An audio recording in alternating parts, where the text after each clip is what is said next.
Hi, every pony. Welcome back Hi, to every pony. Horsin Around, a Friendship is Magic Retrospective.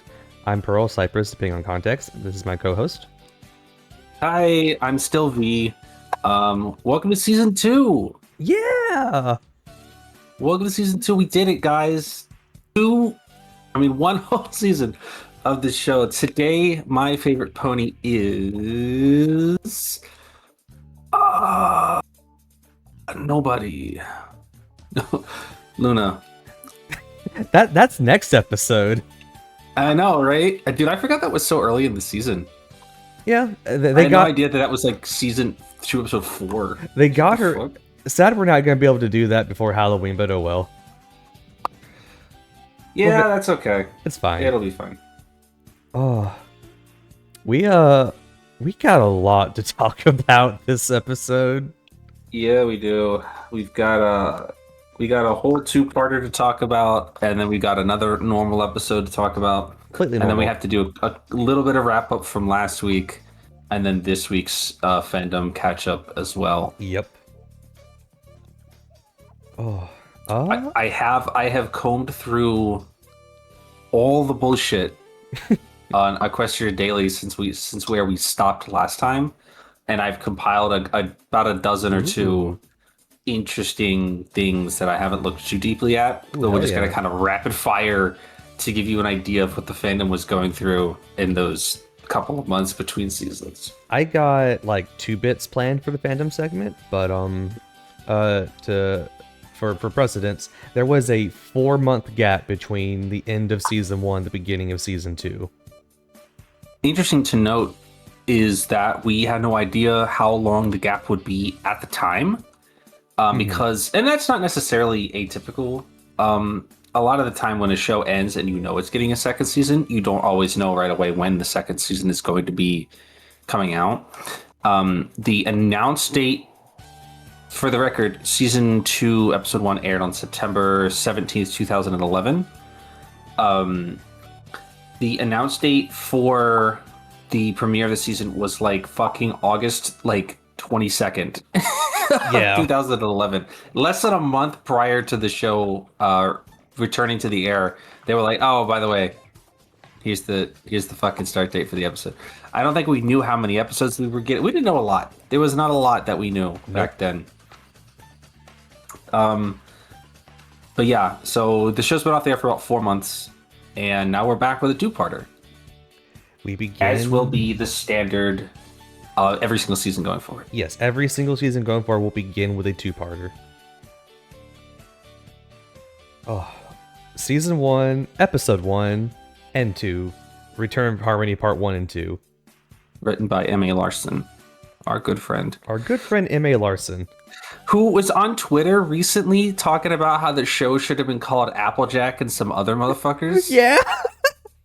I didn't know M.A. Larson fuck with Applejack like that, dude. I didn't know Applejack was his favorite horse. I always thought M.A. Larson was a Twilight Sparkle guy, because I feel like he's written some of the most iconic Twilight Sparkle episodes. Mm-hmm. But fucking proved me wrong. I'm not complaining about it. He knows what's up. When the head writer has you as your favorite horse, it has to be objectively correct, right? Yeah. M.A. Larson is telling us as an absolute fact that Applejack is best pony. It's Applejack and some other horses. It's the exact tweet. Is that exact? I'm trying to find the exact tweet. We probably shared it at some point. Yeah. Oh yeah. No, I found it. On October 10th of this year, on the 15th anniversary of season 1 premiering, M.A. Larson quote retweeted it and said, "Still think it should have been called Applejack and some other horses." Yeah. You know, that's fucking right, brother. He said I wasn't consulted about the name of the show. Oh, I didn't know he was fucking with Applejack like that, brother. It's pretty funny. Sorry. Anyway. Yeah. Beginning of season 2 episode Return of Harmony. We are in Canterlot Garden. Shirley is having a field trip with all the kids, and the CMC cause a world-ending threat to awaken. As they do. As they do. Not the first time. Not the last time either. Is it? Do they do this shit again? They're probably responsible for some kind of bullshit. They're responsible for like a season 8 villain later. They're responsible for ruining my life by getting their cutie marks. Yeah, they're terrible cutie marks that don't match the writing. They're in the garden. They start arguing and fighting in front of the statue of Discord that they don't know has a real life guy underneath it. I wrote 3 things about this scene. In order. 1, this is where the Sweetie Belle's a dictionary jokes come from. Mm-hmm. What are you, a dictionary? 2, before they get to Discord, Cheerily points to a statue and says, "This statue represents victory." In what? War?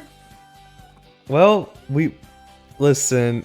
The war? I'm pretty sure Equestria's gone to war before. It's Cheerily the war. Yeah, type shit. Shit. What are you talking about?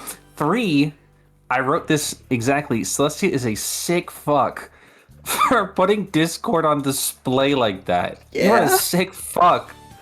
She won. My most ancient and hated enemy, who I turned to stone and put in my fucking garden. You insane asshole. Oh. No wonder he was so fucking mad. You put me on display for like centuries? There's a part, there's literally, it is cold as fuck. Celestia's cold as fuck. There's literally a part later in one of Discord's famous monologues where he stipulates that he's better than Celestia because he doesn't turn people into stone. So he's like really pressed about it. He's like genuinely mad that she did that to him. I mean, I don't turn ponies into fucking stone. Sorry. I don't really have any control over what the elements of harmony do to you, man. Yeah, it's like, can they control what the beam does? Because like for Nightmare Moon, it just reverted her back to Luna. For Discord, it turned him to stone. There's nothing. I suppose there's the elements of harmony worked on Nightmare Moon by basically banishing like the corruption in Luna's heart, right? Yes. But like there is no good in Discord at all. Like he is like fundamentally an evil. That's not actually true, but in the time of this writing, he is a fundamentally evil being. Like there is no good in him. So it should have just disintegrated him. Honestly, it should have just fucking melted him, but it didn't. It just turned. Do you think Twilight, like internally, Twilight was like, "Oh, we'll just turn him back to stone because that's what they did the last time"? And so it's just like, "Why the fuck didn't you just melt him? I didn't know I could do that. What are you talking about?" I mean, theoretically, they probably have some control over what the beam can do. Well, it's like, I put him back into stone because that's where he was in stone. She's like, that didn't work the last time. I mean, why don't you fucking do that again? Spoilers for season 9. Spoilers for season 9. Fucking when King Somber comes back, they fucking obliterate him into ash, into dust. Now, they dusted him the first time. They did, but not with the elements. Oh yeah, it was the Crystal Pony shit. I'm just like, they dusted his ass the first time around. We thought he was dead. Let me see if I can find a fucking... But yeah, here's the GIF. It's not the exact GIF. Look what they do to him in season 9. Season 9 spoilers.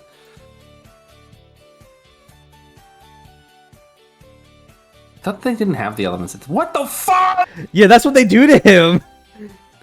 I thought they didn't have the elements anymore. I don't really care. That's a long way away. That's a long way away. Oh. Anyway, so Discord gets freed. And it's all Apple Bloom's fault. It's all Apple Bloom and Sweetie Belle and Scootaloo's fault. It's all Scootaloo's fault, really, if you think about it. I'm blaming her specifically now. Because she's homeless? Yes. Applejack has a cornfield? Yeah. I mean, I guess that they grow... Does this ever come up again? No. It never shows them growing any other type of food. Other than apples. Except for this one scene in some early establishing shots where it seemed like there was a carrot farm next to them, but then they established later that belongs to somebody else. Yes. I know, it's like we see Applejack picking corn.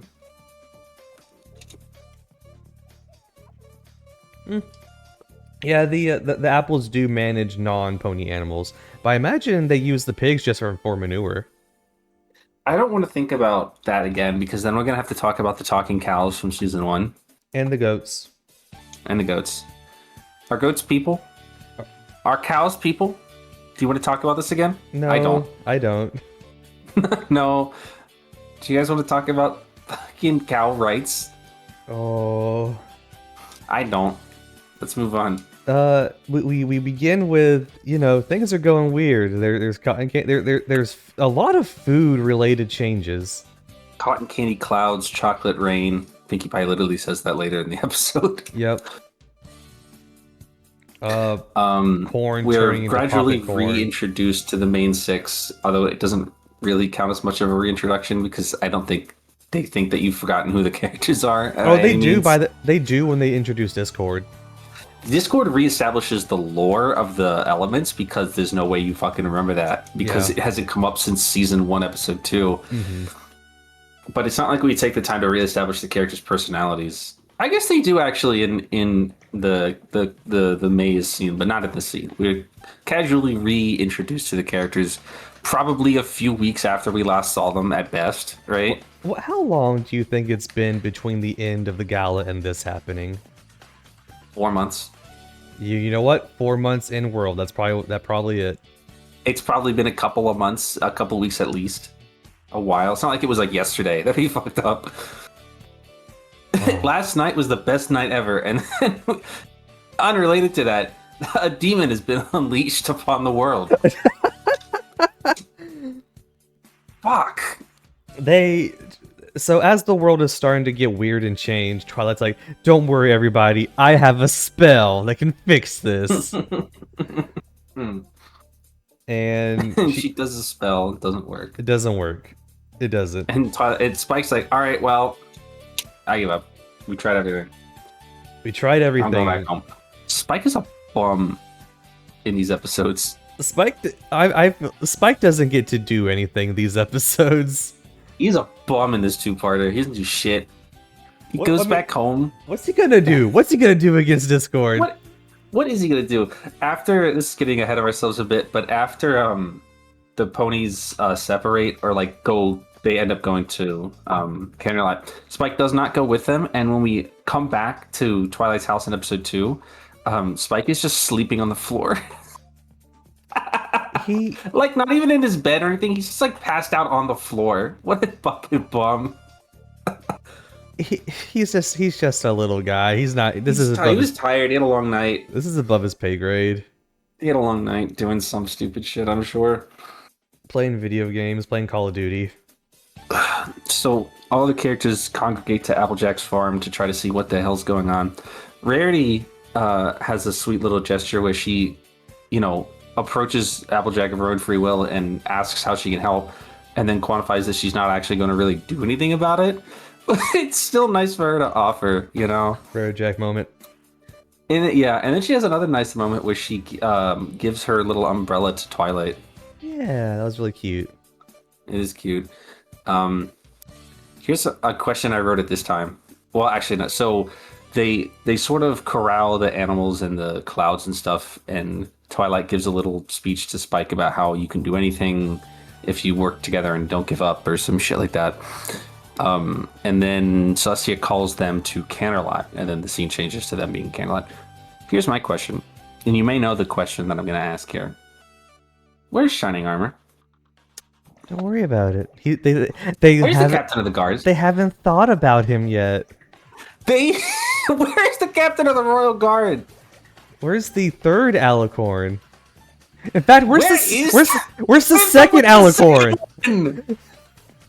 Where's the second one?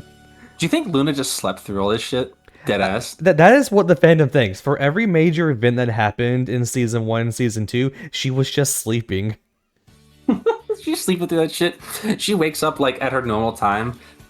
She's like, anything interesting happened? Celestia's like, not really. No. Just do your dream job. Just normal shit, dude. Don't. She's like comes back by the end of her shift and she's like, hey, why was like 90% of Equestria dreaming about Discord? Yeah, hey, why was like, Why was the why was the country fuck, dreaming fuck, about fuck. her ancient nemesis?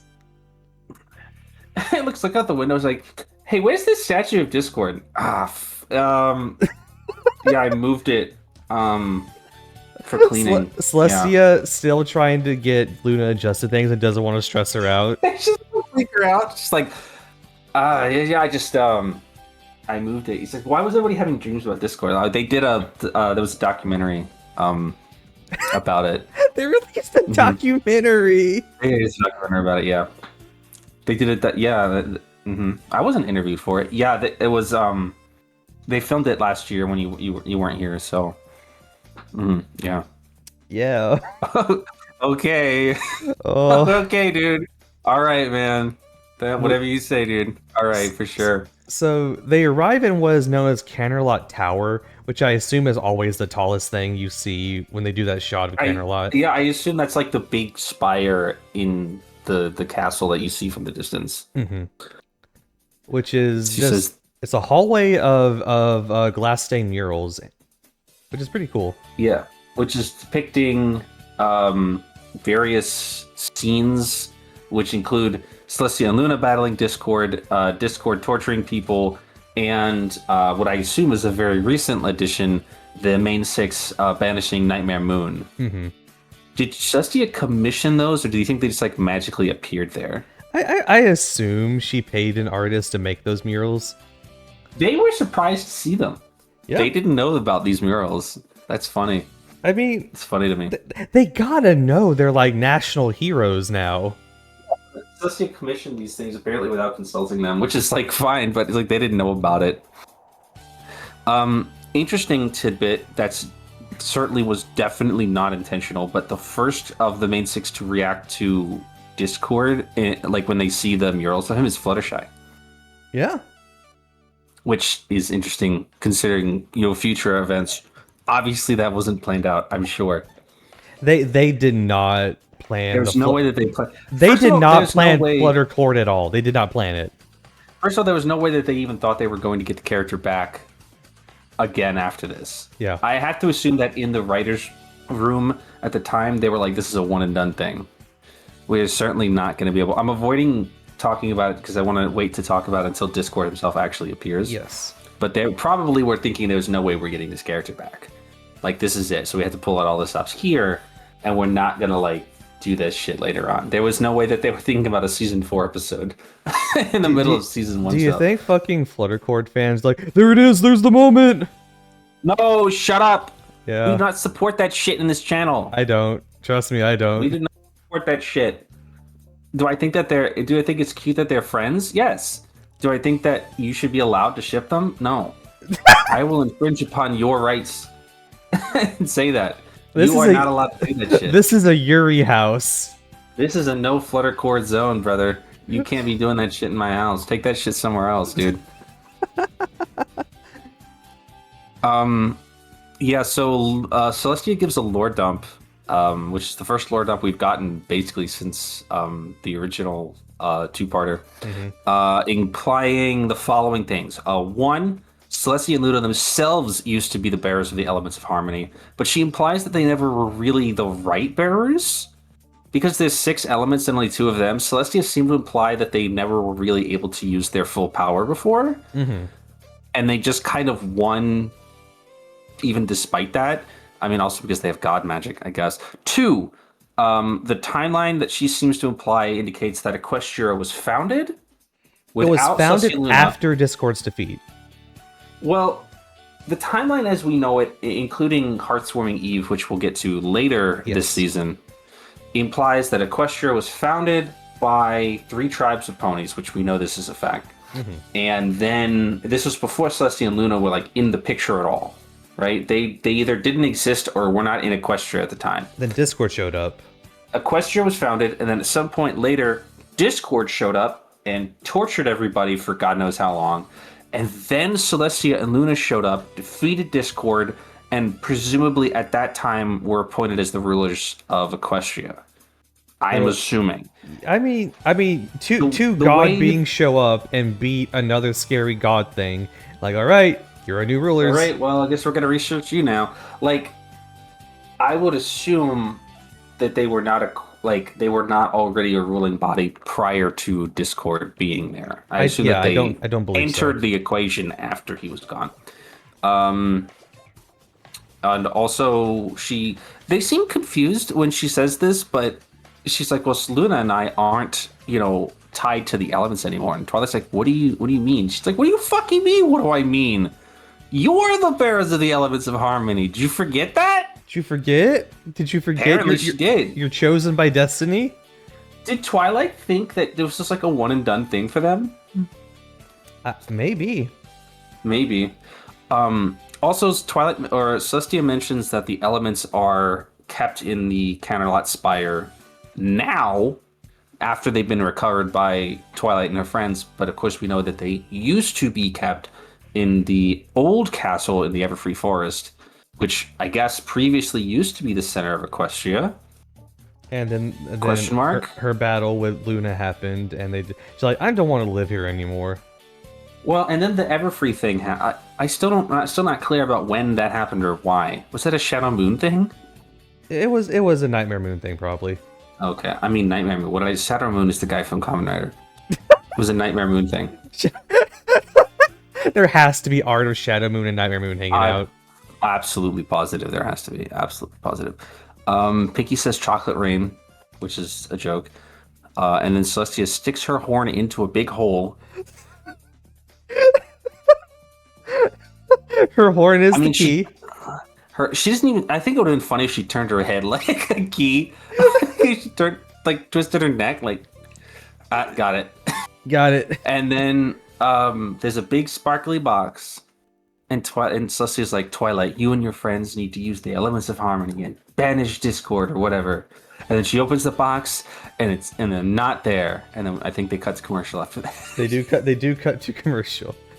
It's the one scene we see Celestia being used as comedy, where her mouth is agape like the others at the box. No, Celestia is very not out of character, like she's not written out of character, but she's very out of her normal here. She, especially when Discord makes himself known in just a few seconds from now, she's very angry and like defensive. She hates she's really his ass. She's really really off center today. I mean, because a world-ending threat is happening, but even when the Nightmare Moon stuff was happening, Celestia was calm and collected, at least as far as we could see from Twilight's perspective. Yes. Maybe off camera she was flipping the hell out. But she was taking a huge gamble on Twilight. She was taking a massive gamble on Twilight Sparkle. But I guess not to be fair, Nightmare Moon is a problem, but Discord is way worse. Yeah, Nightmare Moon can threaten Equestria. Discord can threaten the whole planet. Yeah, literally all of reality. So, the worst thing that Nightmare Moon would do would be make it night all the time, which I guess would cause everybody to starve to death eventually. Low key. Because without sunlight, you wouldn't be able to grow crops, and also everybody would be really vitamin D deficient. Yeah, people would die from that shit. Actually, people would die from extreme vitamin D deficiency. So I don't know what to tell you. After the commercial break, we jump to famous actor and writer and voice actor John Delancey introducing himself. We finally get, I would say, one of the most famous scenes in My Little Pony, straight up. Discord's first monologue. John is such a good voice actor. Where it's revealed that famed Star Trek actor John Delancey, who is famous for playing the extraterrestrial entity Q in Star Trek The Next Generation, is voicing Discord for us, which is why I made those comments previously that we probably didn't think we would be able to get John back to voice the character again. Little did we know, and he fucking loves it. He loves voicing Discord. That is why he kept coming back. John Delancey loves this show. He loves being Discord. He loves going to cons. He loves meeting the fans. He's a great guy. He is probably one of the most prominent, fan-facing members of the My Little Pony cast. Maybe the most, honestly. Yeah. I feel like there maybe has never been a BronyCon where John Delancey wasn't there in some capacity. He's always there. He's always gone to these conventions. He's gone to Comic-Con multiple times for the show. He does more for My Little Pony than he did for Star Trek. Not to say he didn't like Star Trek, but like they let him do more, you know, as like fan outreach for My Little Pony than they were interested in letting him do for Star Trek. You think he fought for his music? I hope he did. I'm sure he fucking loved it. I mean, he began as a stage actor. I'm sure he wanted to do musicals at some point. He's like, you guys, let them sing. I want to sing. Let me sing. Let me do songs.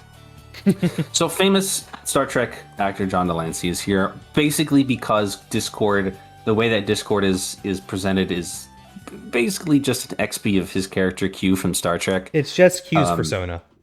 It's just Q. It's just Q too. A lot of people like to joke, this is what Q is doing when he isn't bothering Starfleet.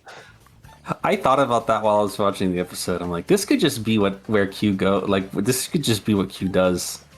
This is why Q stopped showing up in Star Trek, because he got reformed by Fluttershy in season 4. He just decided to hang out in Horse World forever now. He just stayed. Yeah, he just stayed here. Yeah. So that's the whole joke with Discord, essentially, is that he's just Q, which is what got John Delancey to voice the character. And because everybody who works on the show is a fucking nerd. Yeah. Fun fact, this was my introduction to Star Trek. Ooh. Through knowing, you know, through people saying, oh, this is Q from Star Trek. I said, well, I love Discord, so I gotta see what this shit is about. You got it. And then there we go. That's a different podcast entirely. It is. Oh. So Discord does his famous little monologue that everybody who's ever watched the show probably knows by heart. Where he insults Celestia and reintroduces the elements. Yeah, he recontextualizes everything for us so that we know what's going on. He gives Twilight Sparkle a riddle she's too dumb to solve. And then he fucks off. Solve my riddle, Twilight. Solve my riddle, Twilight. And then Twilight only considers half of the riddle. By looking out the window. It looks out the window and sees the first thing that appears to be the answer, and without thinking any harder about it, she goes, Eureka! I've solved the puzzle riddle. It is a garden maze outside. And Celestia, who's not feeling quite right, just doesn't interject that Twilight's an idiot. Just lets him run out and do it. She does say My Little Ponies. She does say good luck, My Little Ponies. Mm-hmm. She does say My Little Ponies. Discord says it later too. He does. They say it a lot in these episodes. And then we go outside, and then we get Discord's second, maybe even more famous monologue. His actual appearance. Yeah, this was the first time we actually see Discord straight up. He takes away their wings and their horns and tells them that it's cheating if they use them, and does a bunch of other funny stuff. John does such a he does a good evil laugh into just a funny laugh. He's really good. He nails the character right away because he's used to playing this kind of character. Yep.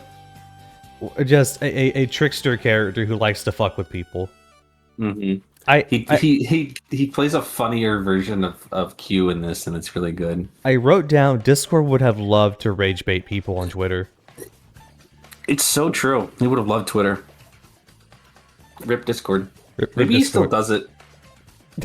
Like, he doesn't do anything bad, but he does like go on Twitter and rage bait people.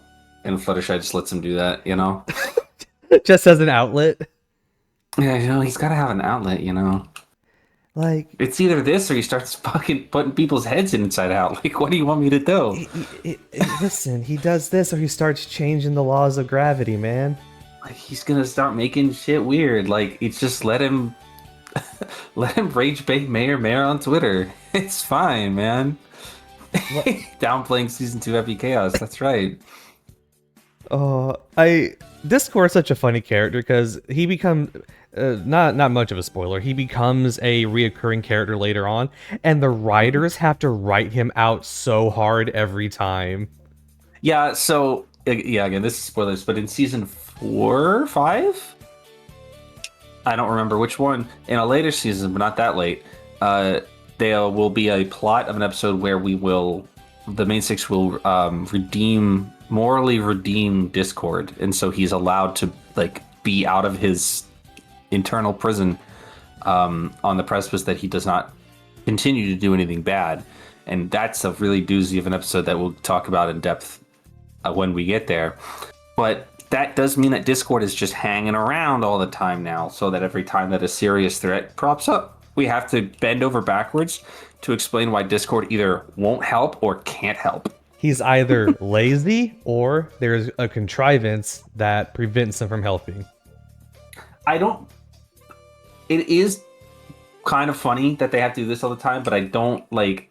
Given the two choices, I am glad that Discord became a recurring cast member because he's funny. Yes. And I like it. Most of the time. But it is funny that they definitely didn't think that through and had basically no idea what to do with Discord. They have to do the same thing with Celestia Luna all the time. No, they do have to do the same thing with Celestia and Luna all the time. It is true. They do sideline Celestia and Luna really hard. You'll even get that this season. In the season finale of this season, they will be fucking shit on by the season 2 final boss for no reason. They get completely sidelined. It sucks. Celestia and Luna never get to do anything. No. Because they would just solve the problem. They would. They could at least help. They could do something. This is why they made Twilight a princess in season 3. They were like, we can't be doing this shit anymore, dude. It's your job now. It's your problem now, dude. I'm tired of getting my ass beat. I'm not doing this anymore. We are now in the maze, and Discord separates them all. Twilight's like, we can do anything if we stick together, and then Discord, who isn't an idiot, is like, okay, and separates them. I'm separating you all. Have fun. Have fun. And then we get to the part of the episode where Discord manipulates all of them. He starts doing what you said, where he starts actually tormenting horses. He just starts tormenting these motherfuckers. Now, is AJ just, like, dumb? Yeah, I wrote why is she stupid? Is AJ just really gullible? She says, so Applejack is the first one to go down. And a bunch of talking piles of apples tell her that she has to trust apples. They can see the future. They can show her the future or whatever. And she's like, well, I don't really trust this at all, right? But I'm just going to go ahead and listen to everything you say and take it at face value anyway. She literally starts the conversation by saying that I don't trust you, but I'm going to trust everything you're saying. Because you're apples. And they show her a vision of the main six breaking up, essentially. And she's like, holy fuck. What the hell? Our friendship is ruined forever, which basically does actually happen. It does happen. And she's like, what the hell? And then Discord does swirly weird eye things, and then she turns gray. Starts lying. And she starts lying and does the scrunchy face. I love this her insane, like, involuntary reaction to lying that she has, that she seems to have been born with somehow. There are flashback episodes later in the show when she's younger, and when she lies in those episodes, she does the same exact thing. Like, it's not like a thing that happened because of Discord. It's like a real involuntary reaction she has to lying. She's terrible at lying and just has to do the scrunch face after. She has like some weird, she's like a tick when she lies. She has a terrible tell. That's why we can't play poker with Applejack. Her Ace Attorney sprite tell that she's lying. Yeah. Then we get to Rarity. Funny bit. She's fucking that rock. Rarity gets obsessed with a diamond, which turns out to be just a boulder. That she has named. She has named it Tom, by the way. Hardcore character assassination for Rarity in this episode. Yeah, I mean it's him inverting all what they are. Yeah. Yeah, the bit is that he's inverting their elements or whatever. Um, and Rarity becomes really like selfish and like paranoid. Um, but she does start before Discord even gets to her, like, I have to ignore this diamond. And then But I yeah, won't. I won't. She willingly gives in. Girl, there's more shit going on here. Terrible character assassination for Rarity. Fortunately, it's accurate. Oh no. It's just how she is, man. She is a little greedy, I admit. She fucking the diamond. She wants to fuck that rock. She named it Tom. What was the basis of that joke? I'd really love to know. I, I, I, d- okay, because he inverted her, he brought back her heterosexuality that she thought she got rid of. Like, why did she name it Tom? Where did that come from? Hmm. Who made that joke up? M.A. Larson, can you explain? M.A. Larson, M.A. Larson, ping us on Twitter. Hit us up on Twitter, M.A. Larson. I know you're listening.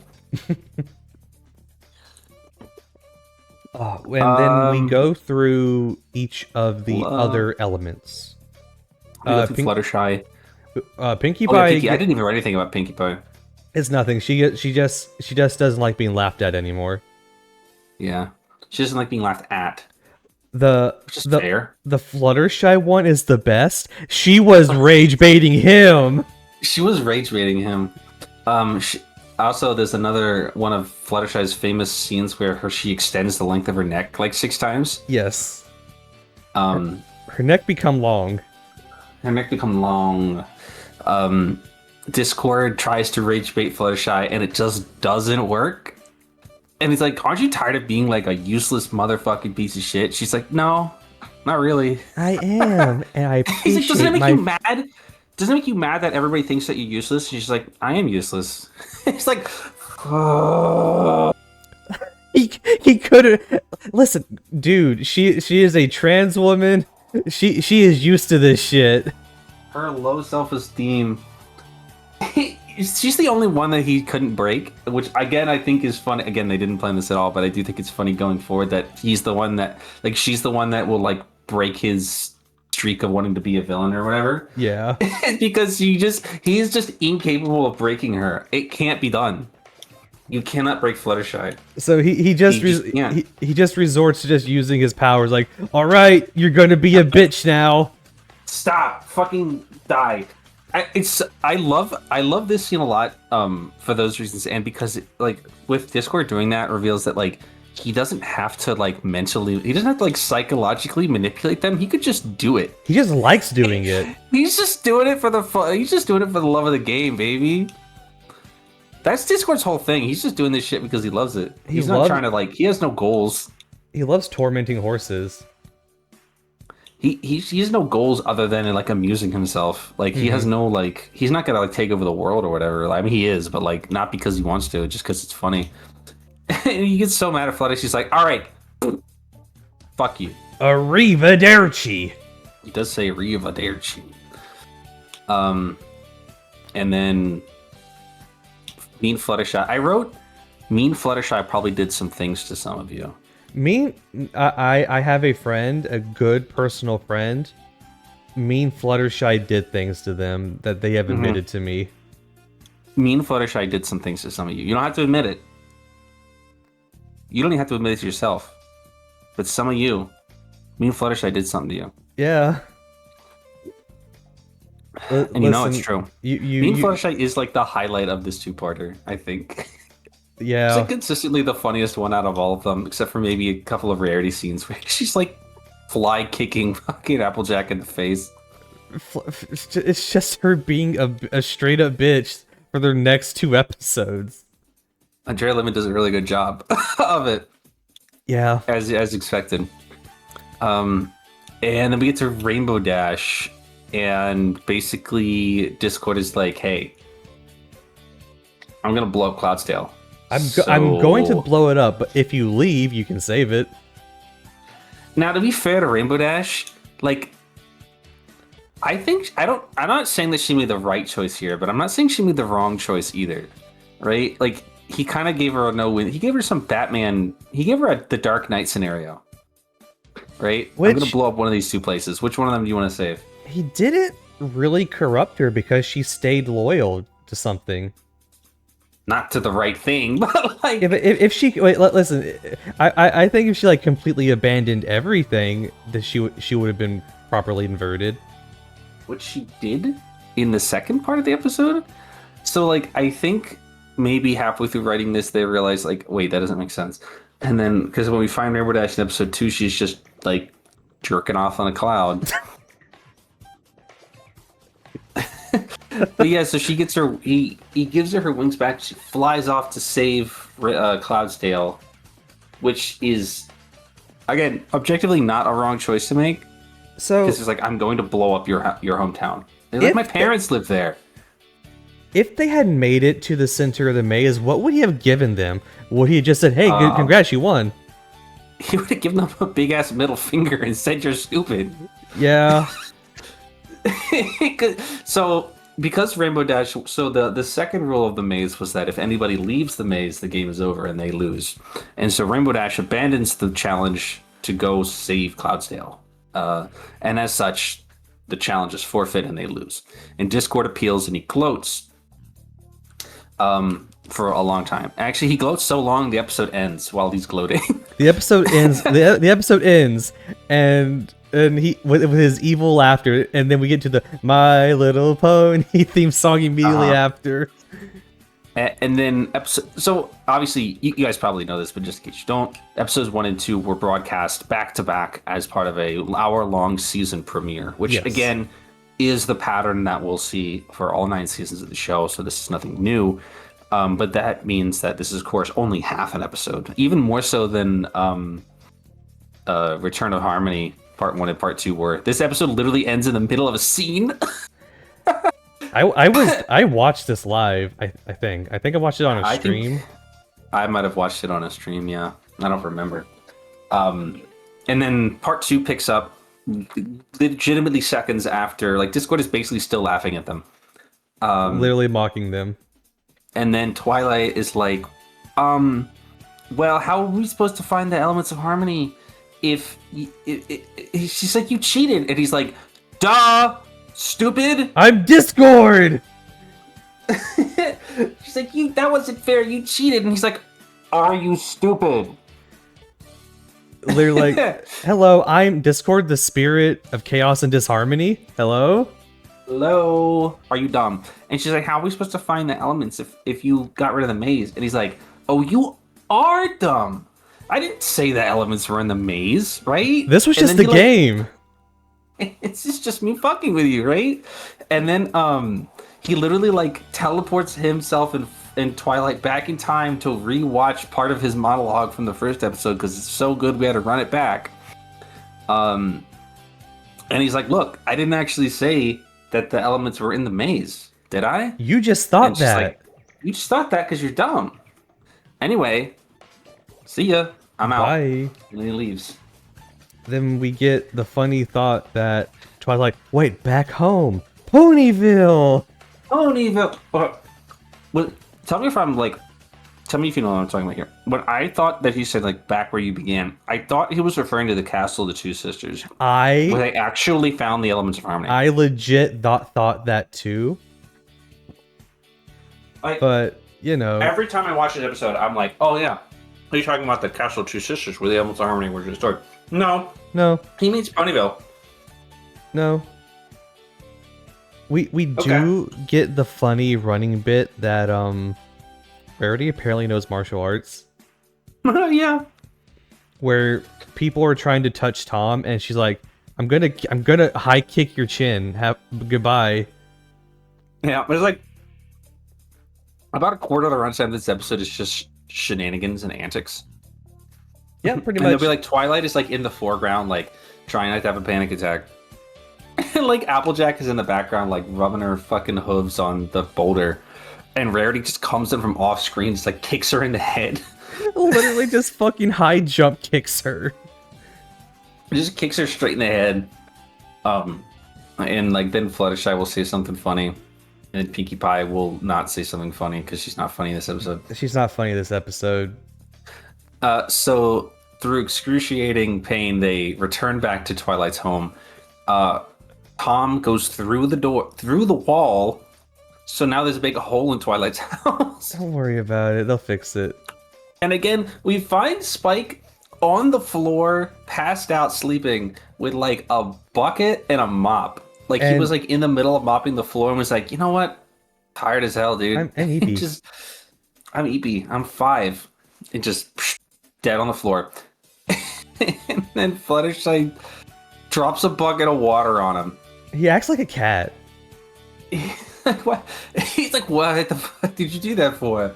And she's like, fuck you. And he's like, huh? Because he doesn't know what's going on, right? It's just like Fluttershy says something mean. He's like, huh? Huh? What the hell did you say to me? Like, Twilight, what the hell is going on? She's like, don't even ask. I'm not gonna explain it to you. They get a book that has the elements in it, which Discord just put them in there, I guess. It's the book from the first episode. It's the book Twilight was reading in the first scene of the season. It is. And then she opens the book and it's been carved out and the elements are inside of it. Which is funny. So like Discord put the elements there, yeah, like on purpose. And there's also a scene where in between this and that, Fluttershy fills the bucket back up with water and then dumps it on Twilight and then drops the bucket on her head. Like, come on. The bit where she just goes, hey, Twilight, you got something on your face, and slams a bucket on her head. She's like, Fluttershy, Twilight literally gets so mad, she's like, Fluttershy, I swear to God. Twilight physically gets into a fight with the other girls. She's like, I will throw hands with you, I swear to God, I will do it. And she does. They fight for the book because Twilight gets the book, and then the rest of them are like, we have to grieve Twilight. And so they're like fighting with the book, and she literally starts throwing hands with him. She puts her hands on him, just starts hitting him. Like Twilight's had enough. Hands with Fluttershy. She's like, I've had it. I've had enough. I've had enough. I've had enough. I've had it. I've had it. Listen. Just starts throwing hands. She just starts throwing hands. They get the elements, and they realize, oh wait, Rainbow Dash isn't here. This is a really good Spike scene, I think. And Spike is like, aren't you guys missing Rainbow Dash? And she's like, fuck! Alright, Spike, you're the new Rainbow Dash. And he's like, what if she finds out I've been impersonating her? He gets like a really soft voice. He's like, what if Rainbow Dash finds out I've been impersonating her? That wouldn't end well for me. What are you talking about? She'd kill me. She would kill me. Like, what are you talking about? He's talking about like normal Rainbow Dash. Like, she has like copyright out on her fucking persona. She's like, she's gonna sue me. There's no way. It's such a funny thing for Spike to say in this content. The writers have fun with a lot of the comedy bits these episodes. It's so, I love when characters will just say something just like really out of pocket, and it's like, what context are you saying that in? What the hell are you talking about? What are you talking about, dude? What are you talking about, man? Yeah, Rainbow Dash, she'll beat my ass if she finds it out. She'll kill me. I'm calling myself. She's like, she's not gonna find out. She's not gonna find out. I promise. I promise she's not gonna find out. Discord shows back up, and he's very confident because he knows it's not gonna work. You're right. He's like, all right. He literally paints a target on me. Like, all right, blast me. Right? Blast me. All right, do it. Hit me with it. And they tried. It doesn't work. Obviously, there is a brief moment where he thinks it's gonna work. He's like, wait, real for real? And then it doesn't. He's like, woo. Just kidding. I knew what was going on. I knew it was gonna happen. Everybody gets mad. And they throw their jewelry at Twilight or whatever, and then they all storm off in different directions. And Twilight gets reverted now. Yeah, Twilight goes gray. Also, somewhere, I think it's the scene after. Oh yeah, so like, she's like, fine, I don't need you guys. I'll do it myself. And as she's like walking around trying to figure it out, Discord nags her some more, And while he's doing that, Screwball flies by. The The only pink- appearance of her. The pink pony with a sort of weird, screwy-looking cutie mark, who we've determined is called Screwball. I think Yes. that's her name. Who we have decided as a fandom is not a real pony, but like a pony that Discord made. Yes, the fandom thought that Screwball was a pony that Discord just made. He created her. He created life because she never shows up ever again, like genuinely ever again. Like never in again, this is a show famous for reusing background characters. Screwball never shows up ever again. Screwball was only just in this one scene. I'm double checking this. Oh, sorry. Her cutie mark is literally a metal screw and a baseball Yes. because her name is Screwball. Awesome. Screwball appears on the season 2 cast poster. Appears in a few We Love Fine t-shirts. She appears in the comics like as a background character. In the Return of Harmony Part 2, Screwball flows past Twilight Sparkle. She briefly appears in the Cutie Remark Part 2 in an alternate timeline ruled by Discord. I didn't know that. I didn't see her during that. Well, I guess we'll have to wait for that episode. Which just reaffirms she's just associated with Discord. Yeah, which really does reaffirm. She shows up in a couple of issues of the comic, apparently. Mm-hmm. I don't care about that. I do. I love comic. Well, I don't not care about it, but I'm not going to count that as canonical appearances necessarily. No, the comic is very much considered a different timeline. IDW comics are adept at shoving in as many motherfucking cameos as humanly possible. Yep. Even more so than the show was. Also, I think she only shows up in panels that have Discord in them. Yep. She only shows up in Discord panels. Is she like your fucking daughter or something, man? This girl showing up, holding up Screwball. This is my OC. Do you like her? This is my daughter. I made her. I made her. What? What do you mean? Yeah, I made her.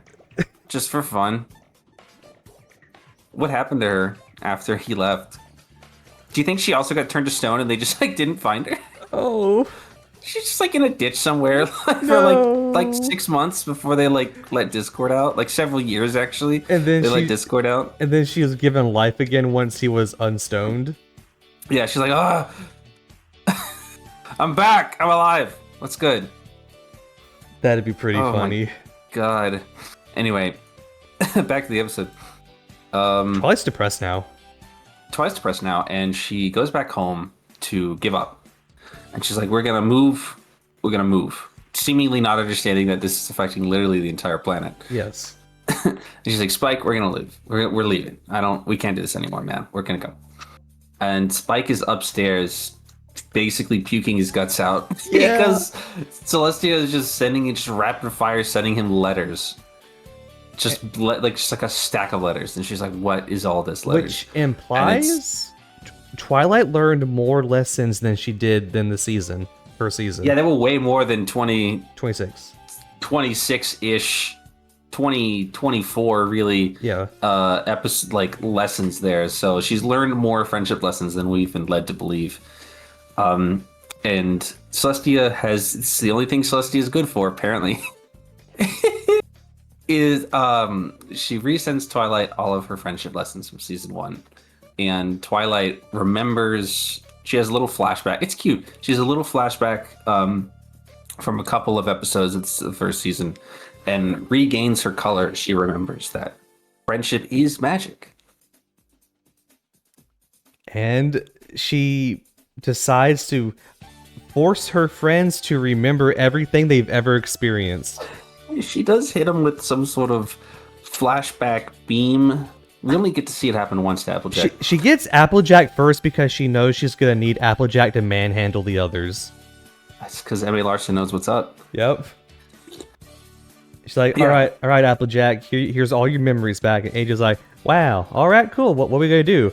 I need you to grab the others and hold them down against their will. I need you to grab Fluttershy and just I just need you to grab her. And she's like, okay, You got it, boss. you got it. You got it, boss. You got it. She's like, I need you to. We need to go find Rarity, and I need you to just really just pin her down.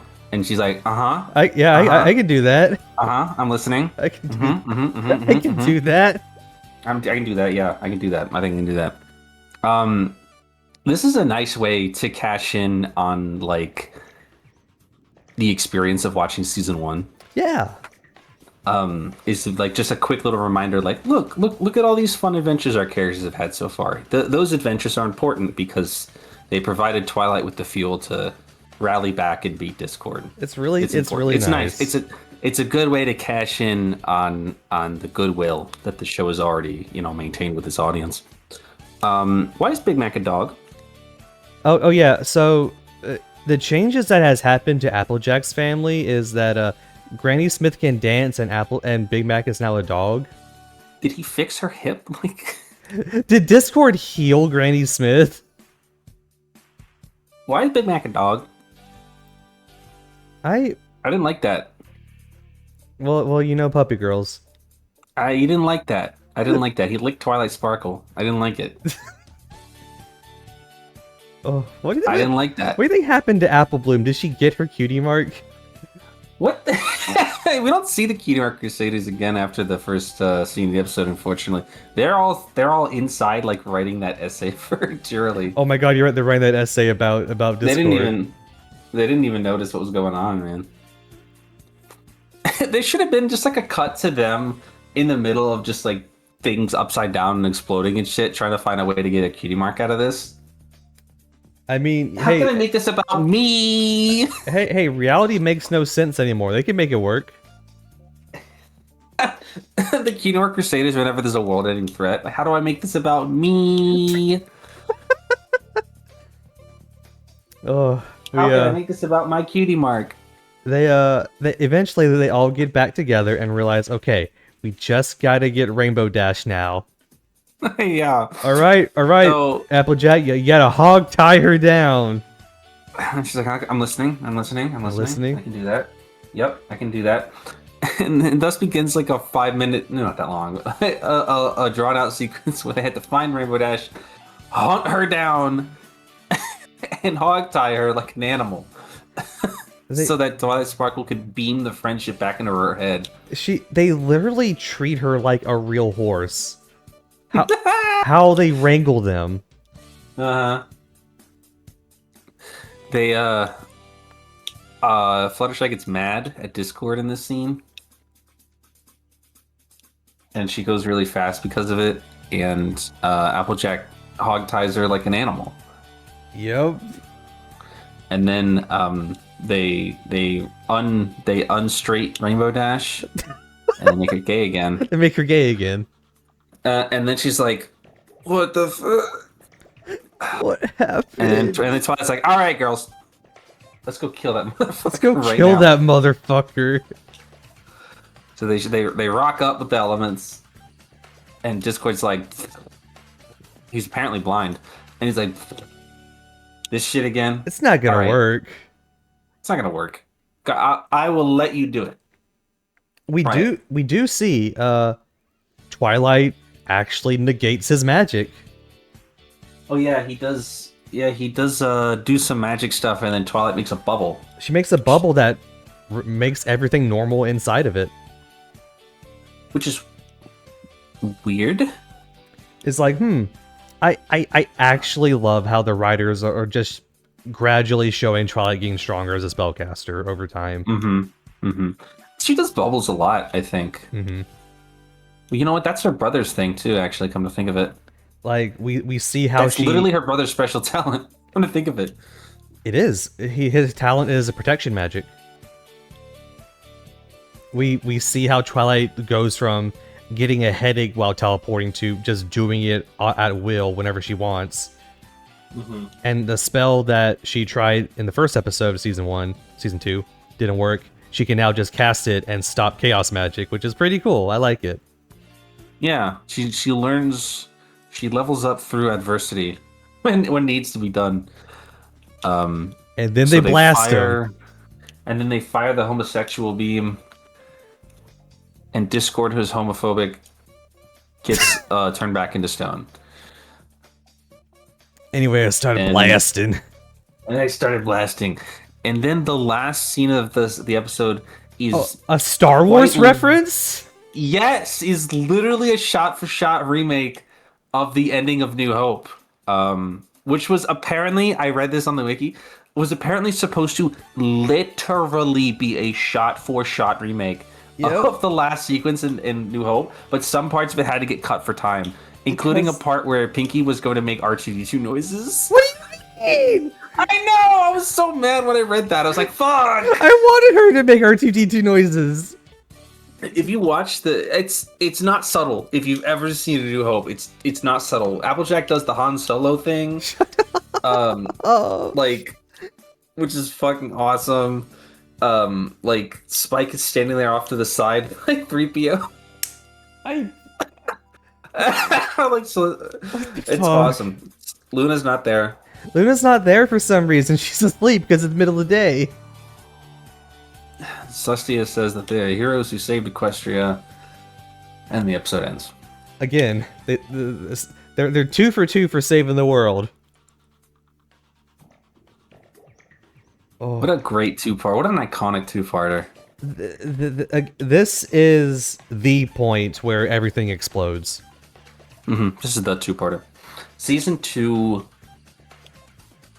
launching at such a strong like opening volley is so vital to like the momentum that this season will get going forward, because everybody was already chomping at the bit for new episodes at this. Like, everybody who was already an existing fan was already chomping at the bit for new episodes by the time this came out, obviously, because there was a 4-month wait, you know, and just when things started to really get good in season 1, it ended, you know. Like, the best episodes of season 1 were the last couple of episodes of season 1, as we've discussed. And so for season 2 to come out fucking swinging with a 45-minute two-parter that's just got John Delancey in it. It's got funny jokes in it. It's got mean Fluttershy in it. I mean, what more could you ask for? Honestly. I need to take a small break, but I do have words to say. I will be right back. Okay, we'll be right back.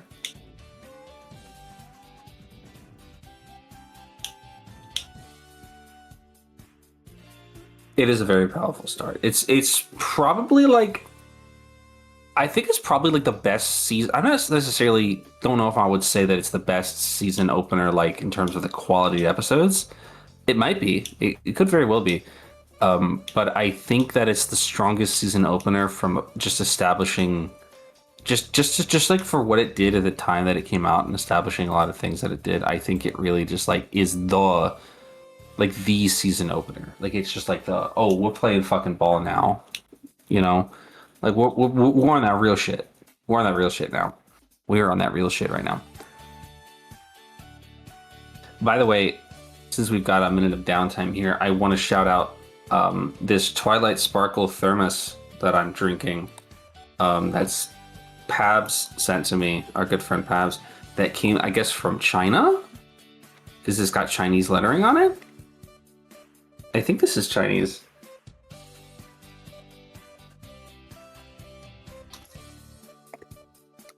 It's got a straw and it's got a lanyard on it. So I just kind of been walking around with this water bottle on me, so I remember to drink water.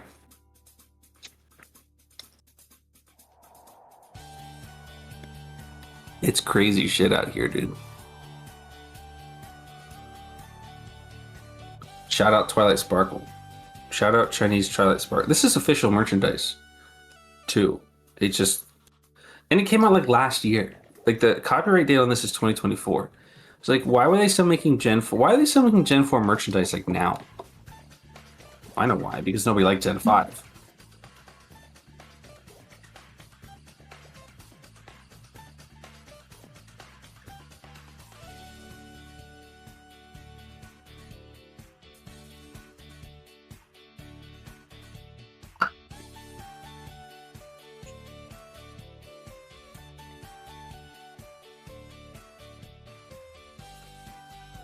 So I don't have anything to say right now because I don't want to say too much about pros on here.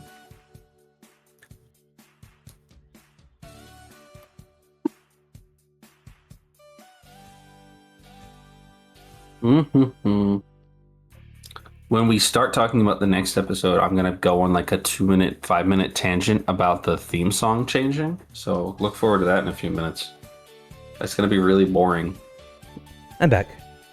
Hey, welcome back. To answer your question, China fucking loves Gen 4. So do I. China is the reason I think Gen 4 is like genuinely still popular 15 years later because all the new merch they keep making. Thank you, China. Oh, Twilight Sparkle, honorary Chinese citizen. Honorary Chinese ambassador. By the way, I misidentified the season 1 opener as Return of Harmony. That's these episodes. Yes. The season 1 opener was called Friendship is Magic. Mm-hmm. Oh, do you want me Anyway, to get thoughts on the episode? my thoughts? Yes. Yeah. Again, great start to season 2. Apparently, it had 480 million like viewers on air date. Jesus Christ. Again, This was most of that was season probably 2 was just kids who had the TV on at the time, but still. oh, sure. Season 2 is probably the most watched period of the show. Yes. This is we're in the heyday. We're officially in the golden age. Honestly. Like it's only gonna go downhill from here, baby. 2012, 2013, the golden period of the series. Yeah, we're at season 2, season 3 is the golden era. This is the era, you know. So we're just now we've taken our first steps into the golden age of My Little Pony. And it's only going to get better from here until it stops getting better. It stops getting better. It plateaus around season 4. It is kind It of plateaus at season 4, and then it takes a sharp dive, like season 5. a little bit. It takes a minor dive in season 5, and then it takes a sharp dive in season 6, Yeah, and then it does not recover from that. like most part. season 6 and beyond, I can count on my hands the number of good episodes that you can watch. Yeah, that's gonna be fun. It's gonna be a whole different podcast by the time we get there. I know I was thinking about this the other day, but eventually there will become a point of the show where there are episodes that only one of us has seen, and by that I mean just you. Yep.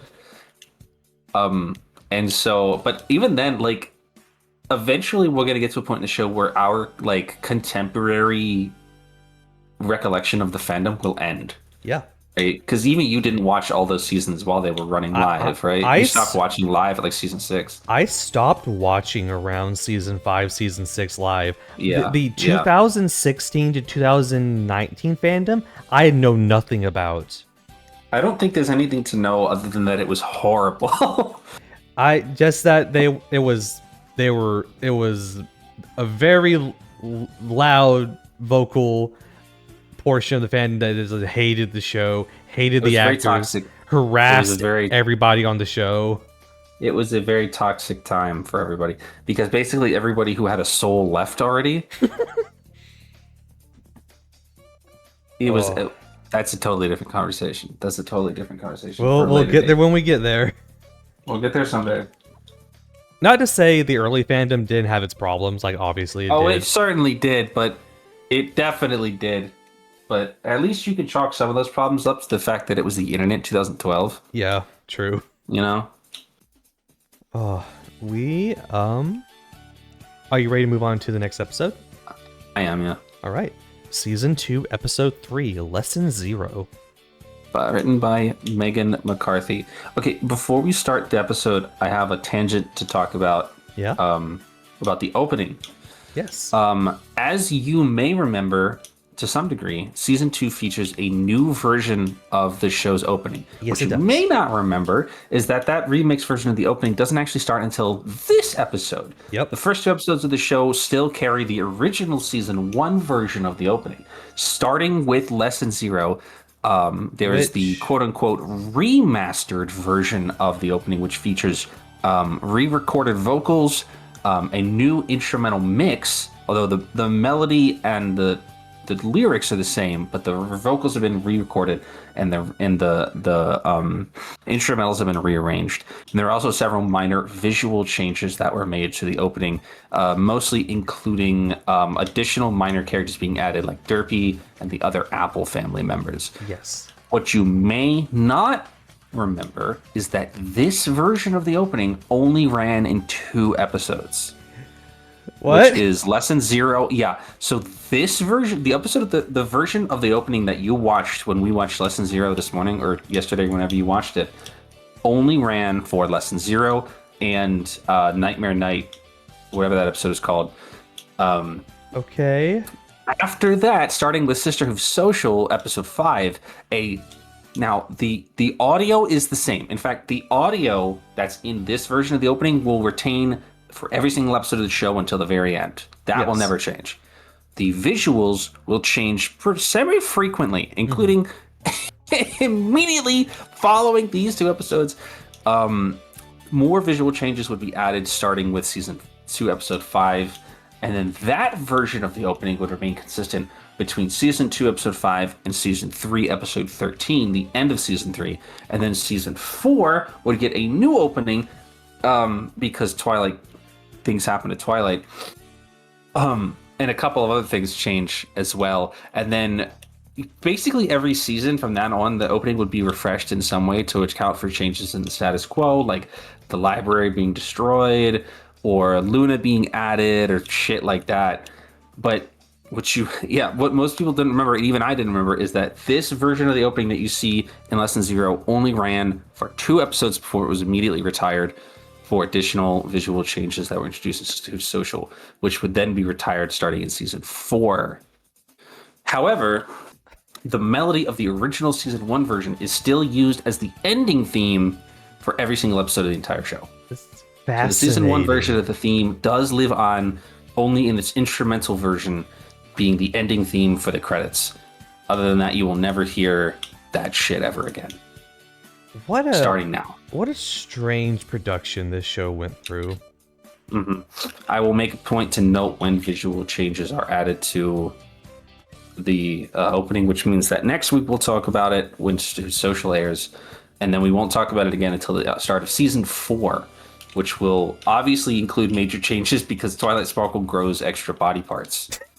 And she gets slightly taller.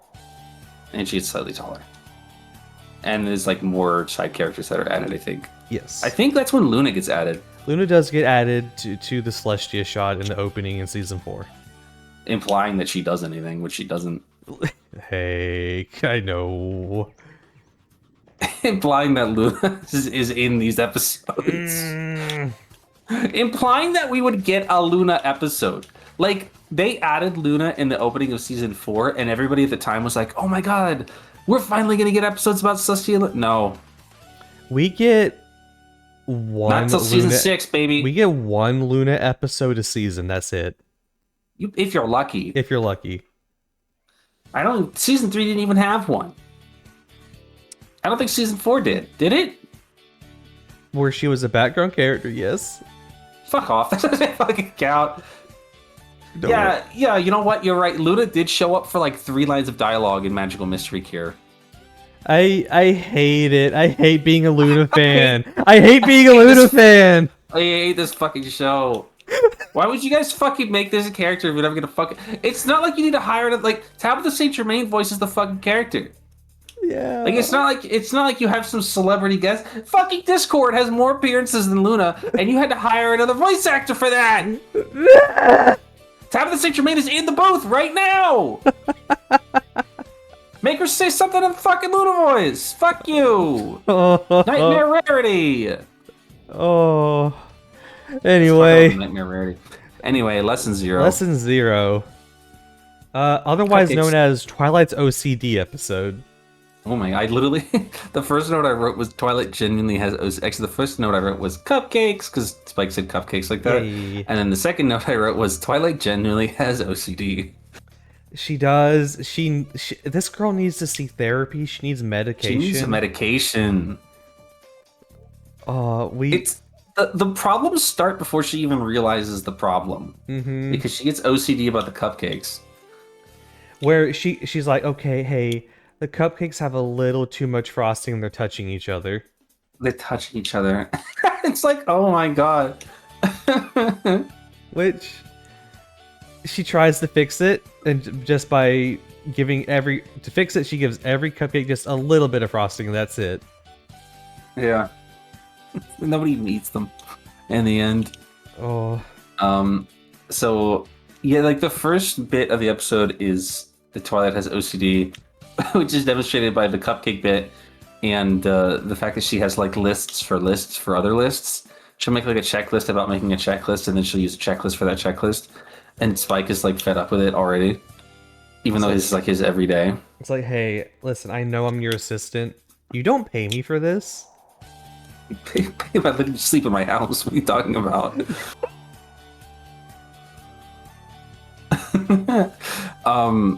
And then she realizes that she did not make her weekly friendship report to Princess Celestia. And Spike is like, does that matter, man? Does it matter? Spike is like, you know, I don't really remember her ever actually saying that you needed to do that weekly.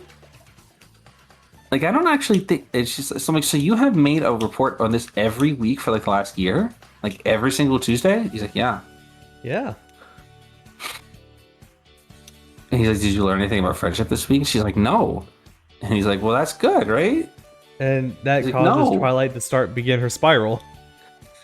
This is the same bit that she did in the Philomena episode. What was that thing called? Yep. I don't remember. Where she's like, oh yeah, Bird in the Hoof.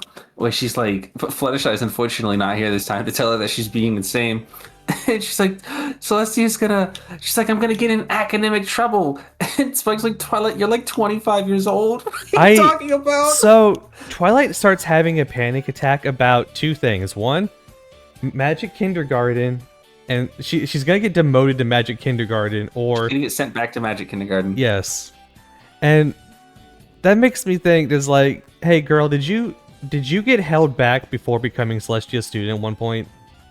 I think maybe she did. Maybe I literally think no. I think that Twilight has always been a good student, and it's just that she has such insane anxiety that she's just like imagining things that have never even come close to actually happening to her. She has a Ever. fear of being held back. She's never gotten bad grades or even been anywhere vaguely close to being held back, but she has the fear of it. Like, well, what if I fail this one test? It'll ruin my whole life. Oh girl. Oh girl. Do you think she got bullied? It's something, a note that we skipped in Return of Harmony when they're fighting over the book in the second part of the episode, and I wrote, this is probably Twilight's first time being bullied. She gets really mad about it, but do you think she was like bullied in kindergarten, in Magic Kindergarten? I mean, like fucking autistic horse with OCD, who has AJ has pointed out is noticeably smaller than most other horses, probably. And she doesn't have a cutie mark. And she got bullied. Oh, That was probably his first time being adult bullied, though. That was her first time being adult bullied. Which is a totally different experience. Yeah. Twilight's losing her mind about not reporting to Twilight and thinking, or reporting to Celestia and thinking she'll get in academic trouble if she's not a full-grown adult. Mm-hmm. You're an adult woman, you pay taxes. Like, girl, you own and live in a house. I mean, I guess she is essentially living in Ponyville on, I'm going to assume, a research grant, essentially. Essentially, yes, a research grant. So I guess this is a legitimate fear. It's like, if I don't produce results, Twilight, Celestia will revoke my grant, and I'll have to move back to my parents' house. I have to move back to my parents. Which is, she has a fear. She likes staying in Ponyville. She loves it. She doesn't want to move back to Canterlot. She's very afraid that Celestia will force her to leave Ponyville, even though Celestia definitely wouldn't do that. Yeah. Because even if she was mad at her, the whole point of her being there is to learn about friendship, so she wouldn't make her leave. I love that Twilight's like mind is just like, well, this is the first time I've ever fucked up, and so obviously the worst possible thing will happen to me, and not just like minor disciplinary action. I'll get a bad grade on friendship, and like Celestia will kill me. This will be the full force of God coming down on me like a bullet train. Celestia will kill me, and then she'll kill all of you guys. Just For being associated with me. She's gonna nuke the town from orbit, just because, just to send a message. What the hell are you talking about? And so, Twilight Sparkle has decided that she only has until sundown today to write a report about the magic of friendship and set it Celestia, or else she's going to be executed by the firing squad. And so immediately sets out trying to find somebody who has a problem. And nobody has any problems. Yeah, this is the day that nothing bad is happening besides for Twilight. We visit Rarity, and she had a minor inconvenience and then solved it by herself. We get to Rainbow Dash and Applejack apparently having a quote-unquote fight. And Twilight's like, oh, fuck, finally. Oh, fuck yeah! Okay, I wrote down I remember this. Fucking people who fucking ship Rainbow Dash and Twilight loved this scene. Because Twilight is like, Rainbow Dash, you can share your feelings with me. And says that so sensually while like stroking her with her hoof. Y-Dash is a real ship that people actually like. And Rainbow Dash is like, I'm not into nerds, sorry. Can you take your hand off him? Now, I say that, but I do think Twidash is cute, actually. It's not cute. My like preferred ship, but I've been known to enjoy it from time to time. Is the Daring Do episode this season? It is. That's the big one. Yep. Where Twilight teaches Rainbow Dash how to read. Rainbow Dash doesn't know how to read. She reads at like a 4th grade level. Like honestly. Again, we know she's a high school dropout. She's a high school dropout. She's literally a high school dropout. Yes. She literally is a high school dropout. She reads at a 4th grade level, unironically. Oh. I can't remember. Did you think that? I can't remember what happens in that episode. I hope that like Twilight is like, like the Wonderbolts aren't going to take you if you can't read, right? You have to know how to read. Right? Like, what? I was like, fuck! I don't want to go back to school and get my GED. There should have been an episode about Rainbow Dash having to get her GED. She actually reads the fine print of like the Wonderbolts contract, and like you have to have a high school education or equivalent. She's like, oh my fucking god, I dropped out of high school. Fuck. That'd be fucking funny, actually. Oh my god, wait! I just remembered in the last episode. This is relevant, sort of. When Spike is after they fail to kill Discord and Spike is trying to leave, Fluttershy trips him. It's like fucking Rainbow Crash. Yeah. He calls him that. That's so funny. Do you think she was doing a little outlet against Rainbow Dash there for a moment? Yeah, that one was genuine. That was real. It's actually good for Rainbow Dash that Fluttershy wasn't around her, because she would have fucking killed her. Yeah, all the suppressed feelings Fluttershy has against Rainbow Dash would have come out in that moment. 10 years of suppressed fucking frustration with her ex-girlfriend. Yep. She would have killed her. That's why Rainbow Dash left. She would have just beat her to death. They would have been the fucking hands. Oh. Anyway, we then realize that Applejack needs to set up a new barn, and she asked her butch friend, "Hey, y'all want to do some demolition on my old barn? You want to blow this motherfucking barn up?" I can see that conversation so clearly in my head. Applejack is like, "Rainbow Dash, I need your help with some physical labor," and she's like, "I don't want to fucking do that, dude. That sucks." And she's like, "You want to blow a fucking building up? Hell yeah!" Yeah, listen, from one foot/butch fam to another, you and I would take the opportunity for demolition any opportunity. I will blow the hell up out of a building. The Rainbow Dash, you wanna hit this fucking building with a sledgehammer? Yeah. Yeah, I fucking do, dude. Yes. You like Big Mac and Rainbow and like Applejack were like talking about it, like, yeah, we've got the budget for a new barn, but obviously the old one has to come down first, and like Mac like reaches for like a sledgehammer. It's like, no. I got this. I got this. I got this. We're Mac, gonna trick Rainbow Dash into take the- doing work for us for free. you take the day off, Mac. We're gonna trick Rainbow Dash. We're gonna make Rainbow Dash do it, dude. She literally nukes the building. I don't know how she did that. Rainbow Dash can probably channel the power of her Rainboom now. She just fucking explode like a Super Saiyan. Yeah. She just key blasted the building, like. Oh. Yeah, so they do that. And then Twilight's like, awesome. Glad you guys are getting along so fucking well. That's so cool, dude. I love it. I love to see it. Goodbye. Goodbye. I gotta go. I'm gonna go. My death spiral will continue. I gotta get the hell out of here. She comes across Fluttershy, who is beating the shit out of a bear. Yeah. She's like, oh no, Fluttershy's brave now. She literally thinks Fluttershy kills a bear. She literally thinks she watches Fluttershy snap a bear's neck, and she's just like walks it off. She's like, whatever, dude. Whatever. I don't know. Whatever. She goes back home, and she's just like, she sits on a bench and starts talking to a reflection of herself in the middle of a park. In the middle of the park, Spike comes out and finds her, and he's like, "Hey, man, I think you're tweaking, like genuinely." Hey, literally, I mean, he literally says, "Hey, snap out of it," because he sees she's hallucinating. Yeah, he's like, "Stop! Look at me!" Dude, he's doing his job. This is his job. I mean, that's his sister. Do you think she's probably had some episodes like this before?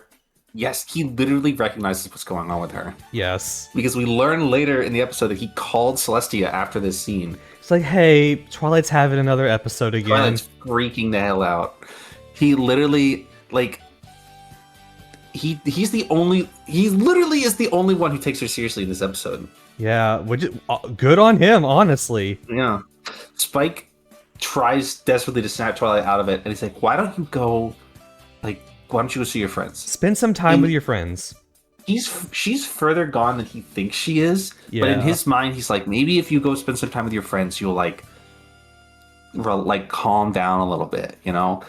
Maybe he put too much faith in them to try to talk her down because they don't take her seriously at all. Yeah, this is the first time that they've seen her have this episode. Not his fault. He didn't know that they were all insensitive assholes. But he's like, why don't you go spend time with your friends? And just, chill. And then as soon as she walked away, he's like, that's not going to work. And he called Celestia. I gotta call Celestia. I gotta call in the big guns on this one. And so Twilight's like, yes, you're so right, Spike. You're so right. I'm going to go hang out with my friends. And so she goes to their picnic because they had a picnic scheduled for today, which is why they had the cupcakes. Mm-hmm. And they're like, Twilight, you look insane. Are you good? And she's like, I'm not good, actually. I'm bad. I'm not doing okay. I need to send Celestia a letter. She tries to explain the problem that she's having, and they all laugh at her. I feel so bad for her in this moment. She literally she does an angry blush because she thinks they're making fun of her. She's like crying. And they are making fun of her. They are. Yeah. They are making fun of her. Oh, they tell her to chill the hell out. They're like, I thought you meant you had a real problem. This is nothing. Because I literally wrote because they're all bad students. all of them did poorly in school and have no idea what it's like to be a person in Twilight's mindset who's scared of academic failure. Yeah, I want to imagine they're all just average or bad students. Well, Fluttershy was probably an average student. Yes. At best. She made passing grades. I don't even know if Applejack went to school, dead ass. We don't know. Rainbow Dash is a dropout. Rainbow Dash is literally a high school dropout. Rarity's probably average. Rary probably was also pretty average in her grades because she probably didn't care that much. Pinkie Pie didn't go to school. Pinkie Pie definitely didn't go to school because she was raised by Mormons. She was homeschooled. She was raised by rock Mormons. Yeah. So, two of them didn't go to school. Mm-hmm. Two of them probably were average students at best. And the other one was a high school dropout. So they have no idea where Twilight's coming from with this. Yeah. At all. The fun part about Twilight is that she'll later make two friends who would very much know where she's coming from with this, which is Sunset Shimmer and the other one. Starlight Glimmer.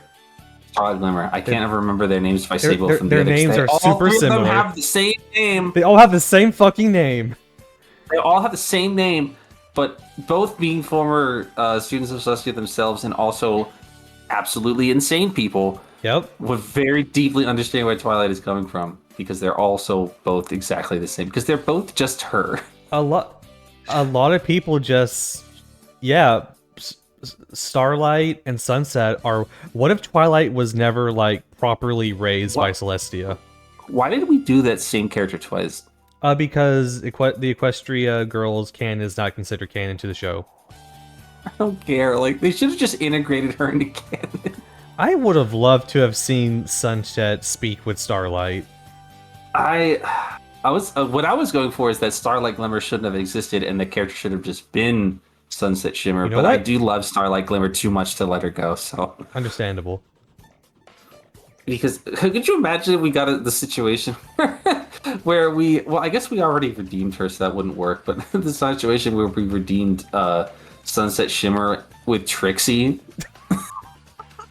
instead of Starlight. Oh my god, there's no way. Trixie would be like, so what did you redeem for? I pretended to be a high school student and became a demon. Uh-huh.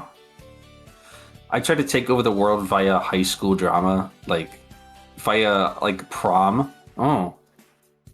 Why?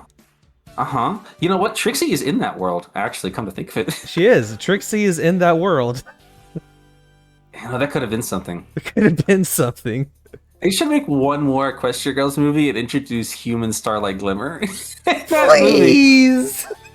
Holy shit. That would be awesome. Oh. Okay, like, human Twilight comes back to the side, like, hey, so I'm having this problem with this crazy bitch named Starlight Glimmer, and like, Bodhi Twilight's like, oh my god. Is she trying to do the same thing in your world? Yeah. He just, like, looks across the room at Starlight. She's like, I'm not responsible for this. I'm not responsible for what other versions of me do, right? Anyway. Twilight leaves because she's extremely frustrated with her friends being not empathizing with her. Yeah, because they're all bad people. And Twilight has she hits the bottom of her death spiral and goes, I can't find a problem, I'll make a problem.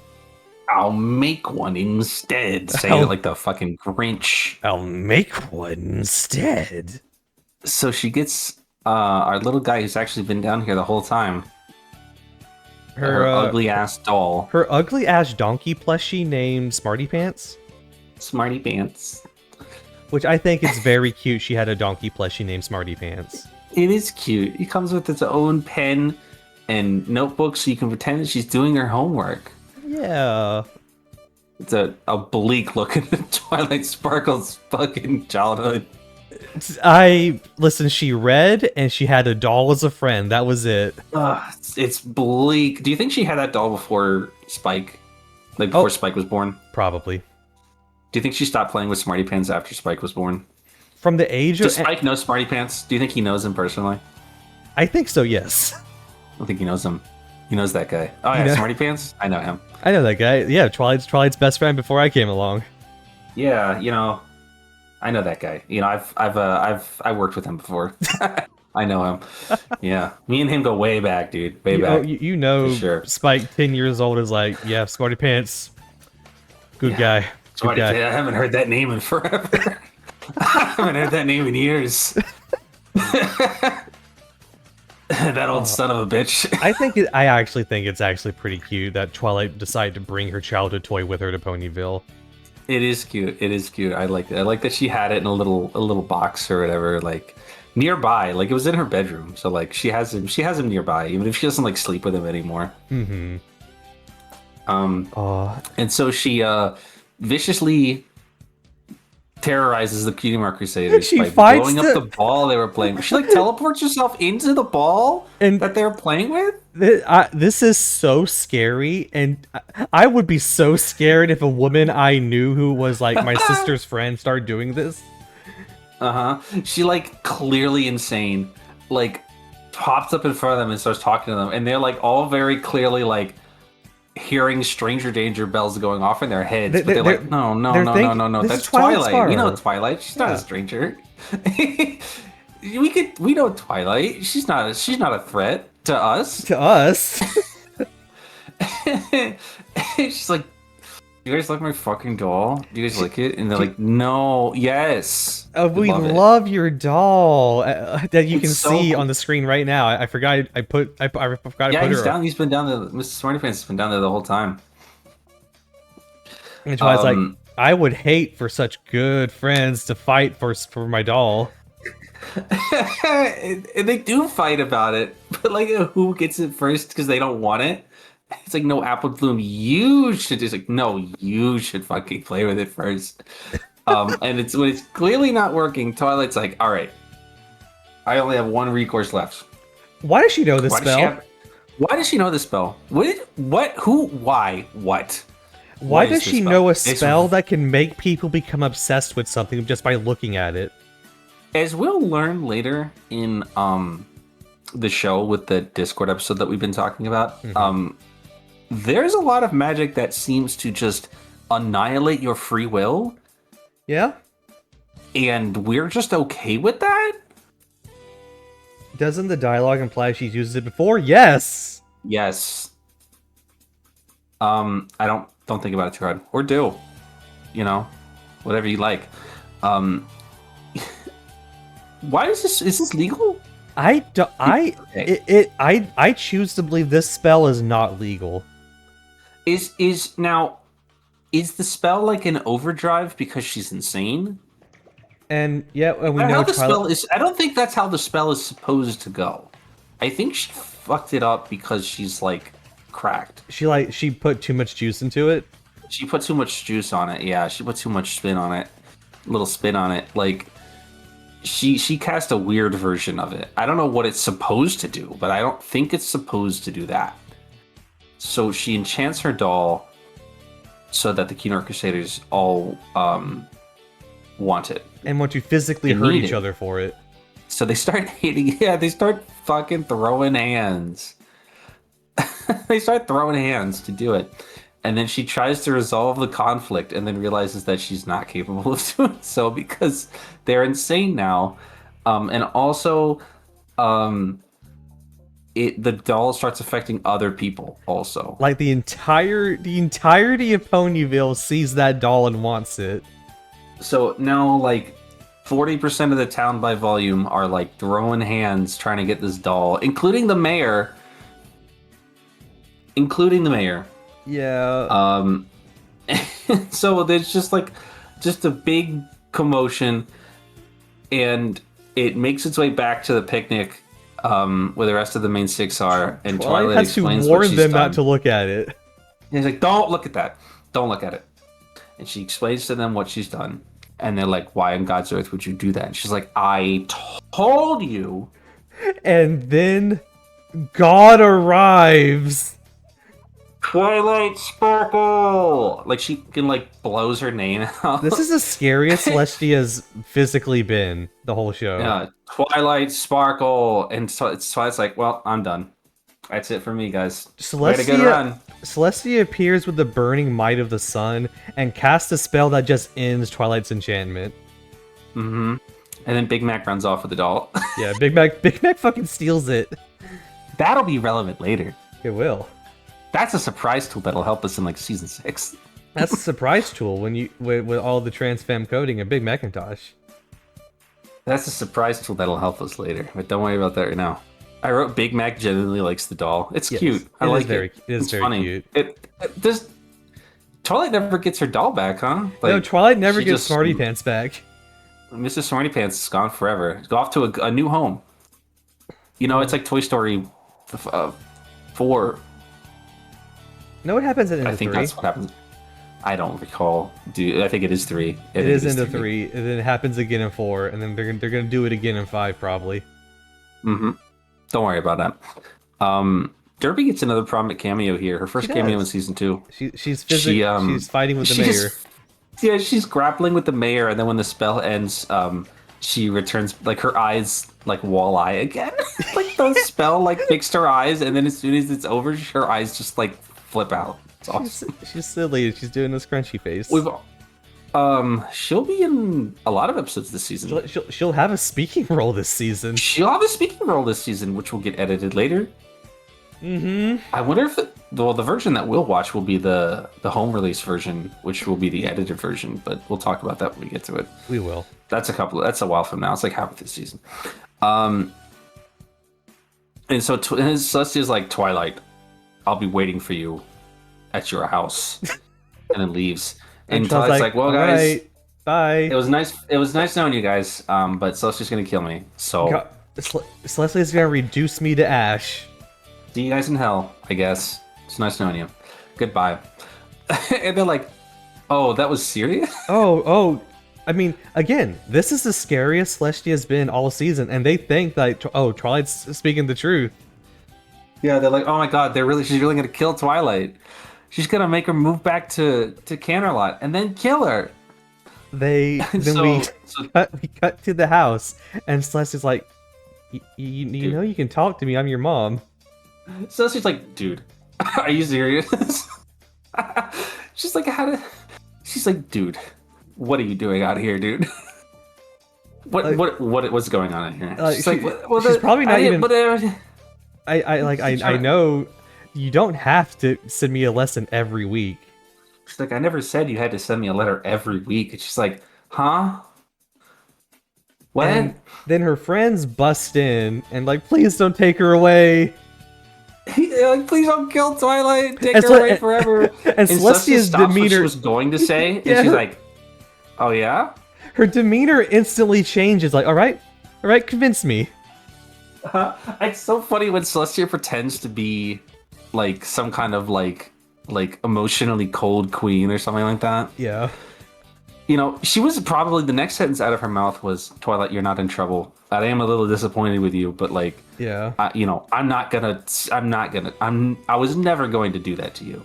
I was never going to do that to you. Of course you know that, right? I would never vaporize you or take you away from your home. I would never take you away from your friends when this has been the healthiest thing that's ever happened to you. Except for this one thing. Yeah. Except for this part today, right now. But she stops that because the other six interrupt her, and they're like, it was our fault. We were being bad friends. And they were, right?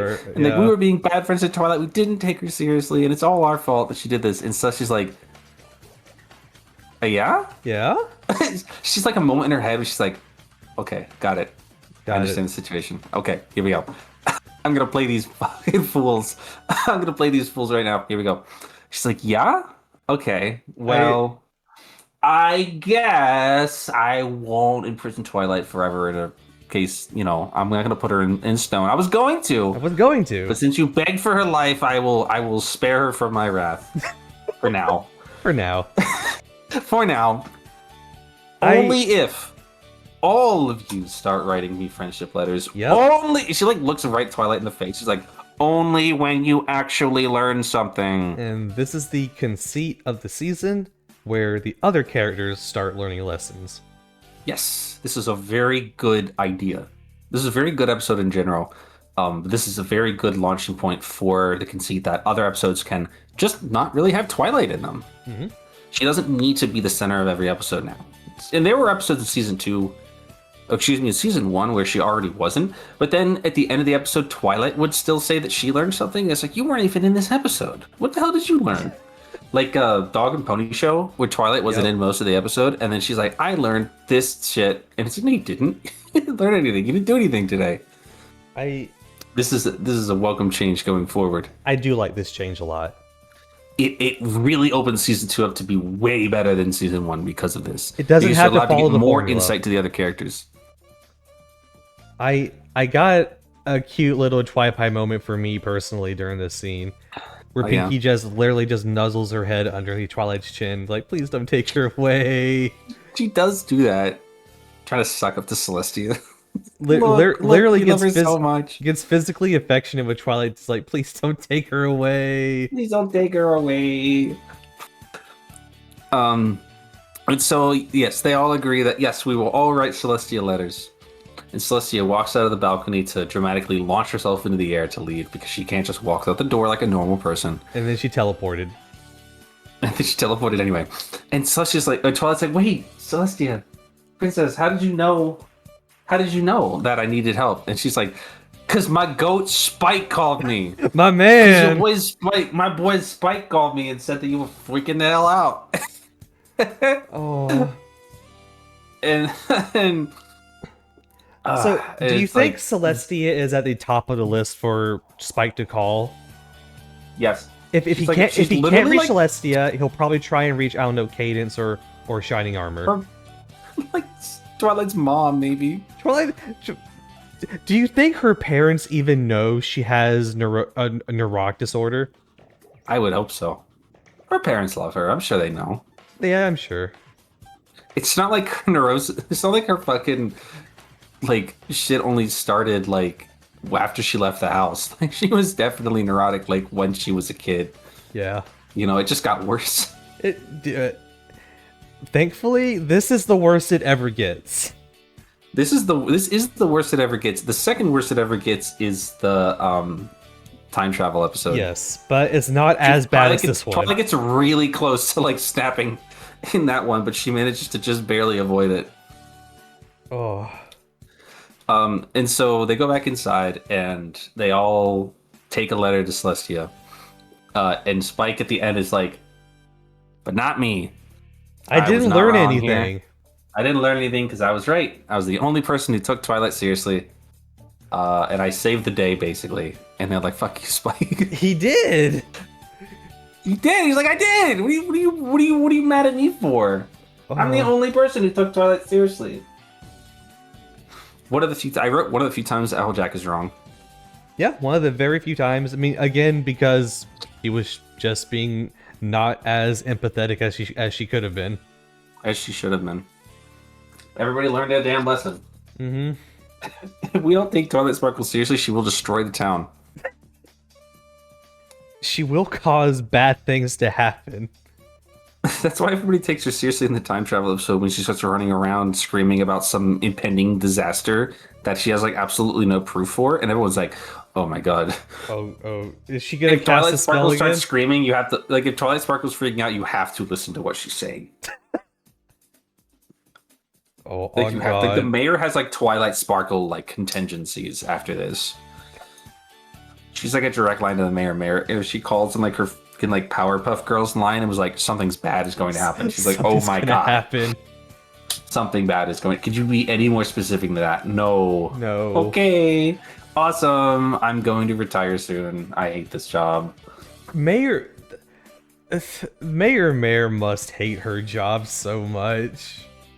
That's what her cutie mark is for. She keeps winning that election. She had a normal life, and then a purple horse showed up at her doorstep. And then God's favorite nut job showed up Oh, in her house, in her town, in her library. do you have any more thoughts before we move on to the fandom segment? It was a good episode. It was a classic. great episode. What a strong opening to season 2. What a strong 1, 2, 3. The episode lesson is don't be afraid to modify the framing device of the show. That's true. That's so true. Oh boy. Do you need The to take a fandom break, part. or do you want to go into just move into the fandom part? I'm good to go. All right, cool. I have a few planned segments, but let's get to yours first because I know you want to Okay. talk about a few Yeah. things. So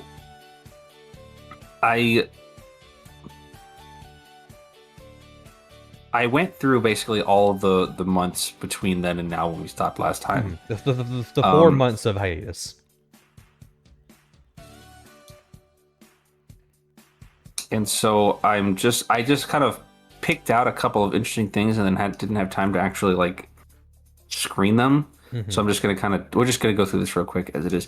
In June 2011, there was a brief report on bronies at fucking Fox News, Huh. which was I didn't like it was like on Fox News television. I didn't listen to it, but it looks like Stissa said it was obnoxious, understandably. Yep. National Public Radio had a segment regarding My Little Pony, or excuse me, bronies.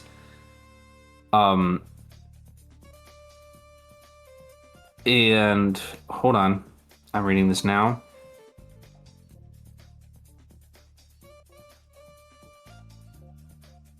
An NPR asked Sethisto for an interview. Jesus. Oh, Sophisto himself?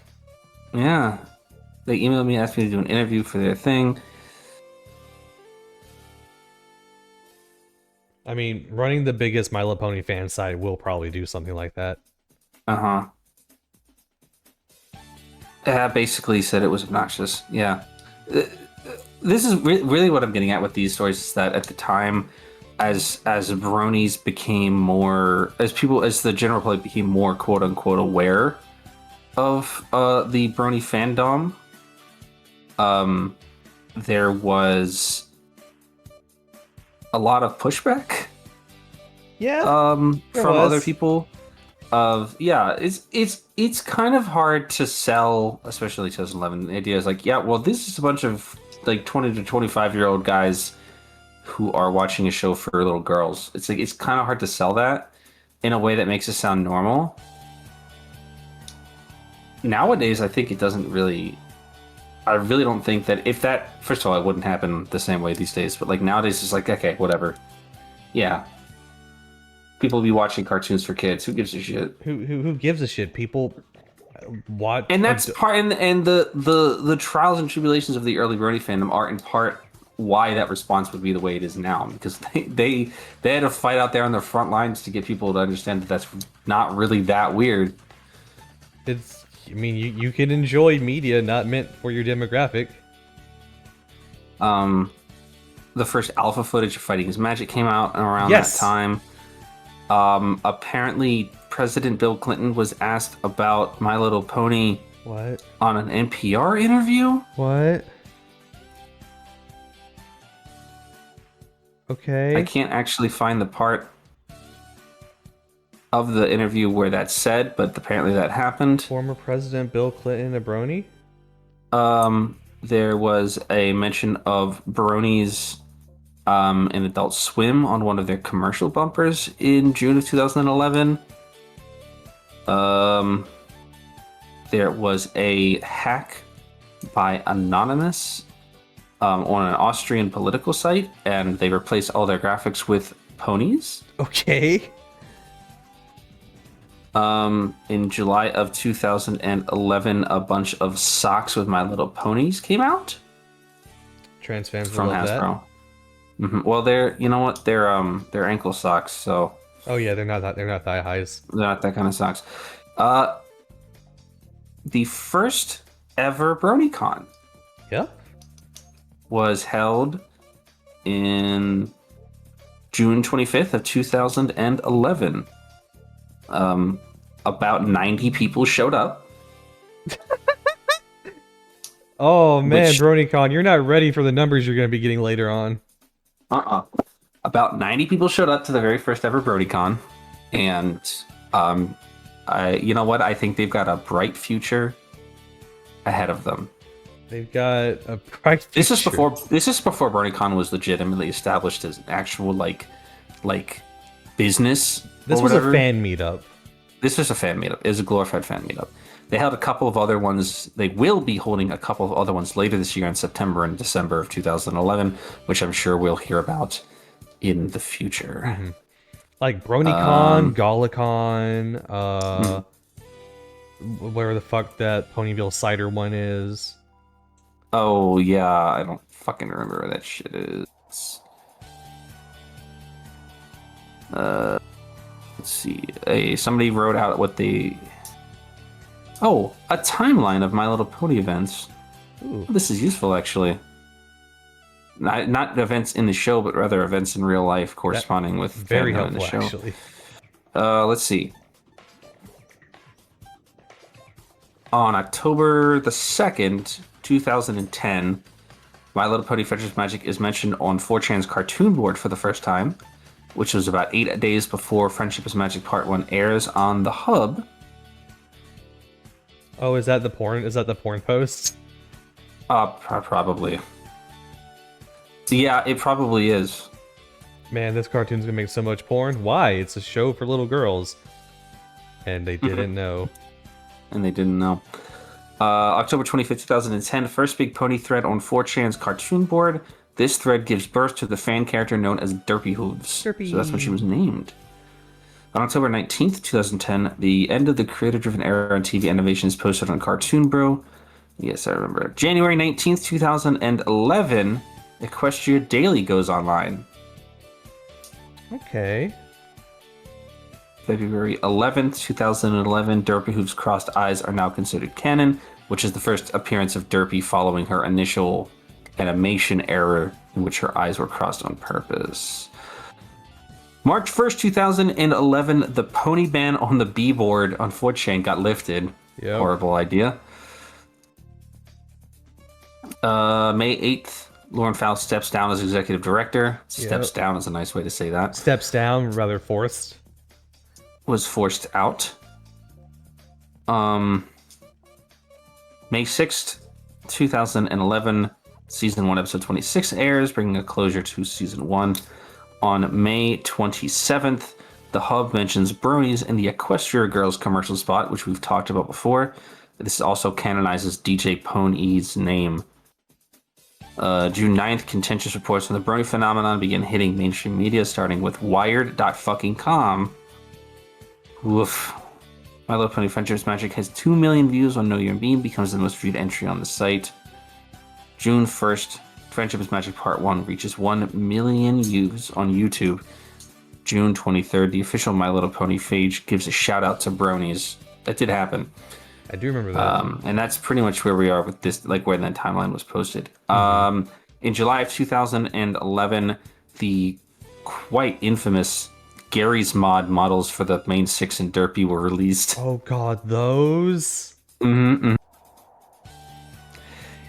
Okay, here's a fun one. Do you remember last time that we were desperately trying to figure out who kind of kick-started Vinyl and Octavia as a couple? It turns out it was the fucking Vinyl scratch tapes. Yep. Yeah, the Vinyl scratch tapes was a fan fiction that was written apparently before season 2 started. Although I'm not quite sure exactly when it started written because FiM fiction didn't exist yet. This was all being written on like Google Docs and shit. By the way, I just checked. The original Google Docs version is still up. Oh, wow. That's crazy. This post was originally posted on July 22nd, 2011, which I assume is probably around the time when this started. But the Vinyl Scratch Tapes is a fan fiction written as a radio transcript detailing Vinyl Scratch and Octavia as radio co-hosts, which was, to my understanding, the first popular or potentially first ever fic to include both of the two of them together in a mild shipping capacity. I read this fic. Yes, we were desperate to try and find the first fanfic of them together. I don't know if this is the first ever, but it's the first one that Equestria Daily reported on that I can find. This is a pretty famous one. I think that the Vinyl Scratch Tapes really set the standard for how those characters should be written and interact with each other. Mm-hmm. I think a lot of other Vinyl and Octavia focused content going forward would sort of ape off of the characterizations in this fanfic. It also had a dub. There was a full dub of the entirety of the first quote-unquote season of the show, and like one episode of season 2, which is to say like the first couple of chapters and one chapter after that. This established a lot. I think it really established a lot about the characters in terms of like how the fandom would portray them. I think it's a very important piece of fan fiction if you care about those characters, or if you did back then. I noticed when I was re-listening to the first episode, just for the sake of it, that I don't really know where this came from exactly, but well, apparently it came from here. Vinyl Scratch is characterized as being somebody who likes like rock music. She's a DJ. She likes. So she should probably like. She likes dubstep. Like, she should like. Well, that was the other thing that people characterize her, and I'm glad we stopped doing that because I fucking hate dubstep. She should like she should like house electronic like She likes Daft Punk. Daft Punk like, and like some people do that, but it's like like a lot of the I kind of get it because it's like, well, what would be like the polar opposite of Octavia being like a really like prissy like classical musician? Oh, like Vital being like a crude sort of like rocker or whatever, right? That makes more like it kind of like goes, but it's like that's not really what her character design implies. Yes, It's not really a problem, but it is interesting that that's how we ended up going with them. And again, that would proceed a lot.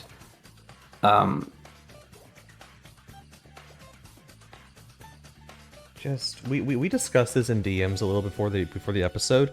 The fandom between during the hiatus, their output for popular content was just crazy. Yeah, a lot of iconic stuff happened in this period of time. Thursday, July 14th, 2011. I believe July 15th is the technical day, is Brony Day, National Brony Day. I don't really know what that exactly means. I don't either. I But don't it's remember Brony that. Day. I don't really get caught on. There was a discussion thread in August of 2011. Would you still watch Friendship's Magic if it wasn't ponies? Most people said yeah, probably. Equestria Girls answers that later on. And the answer is yes.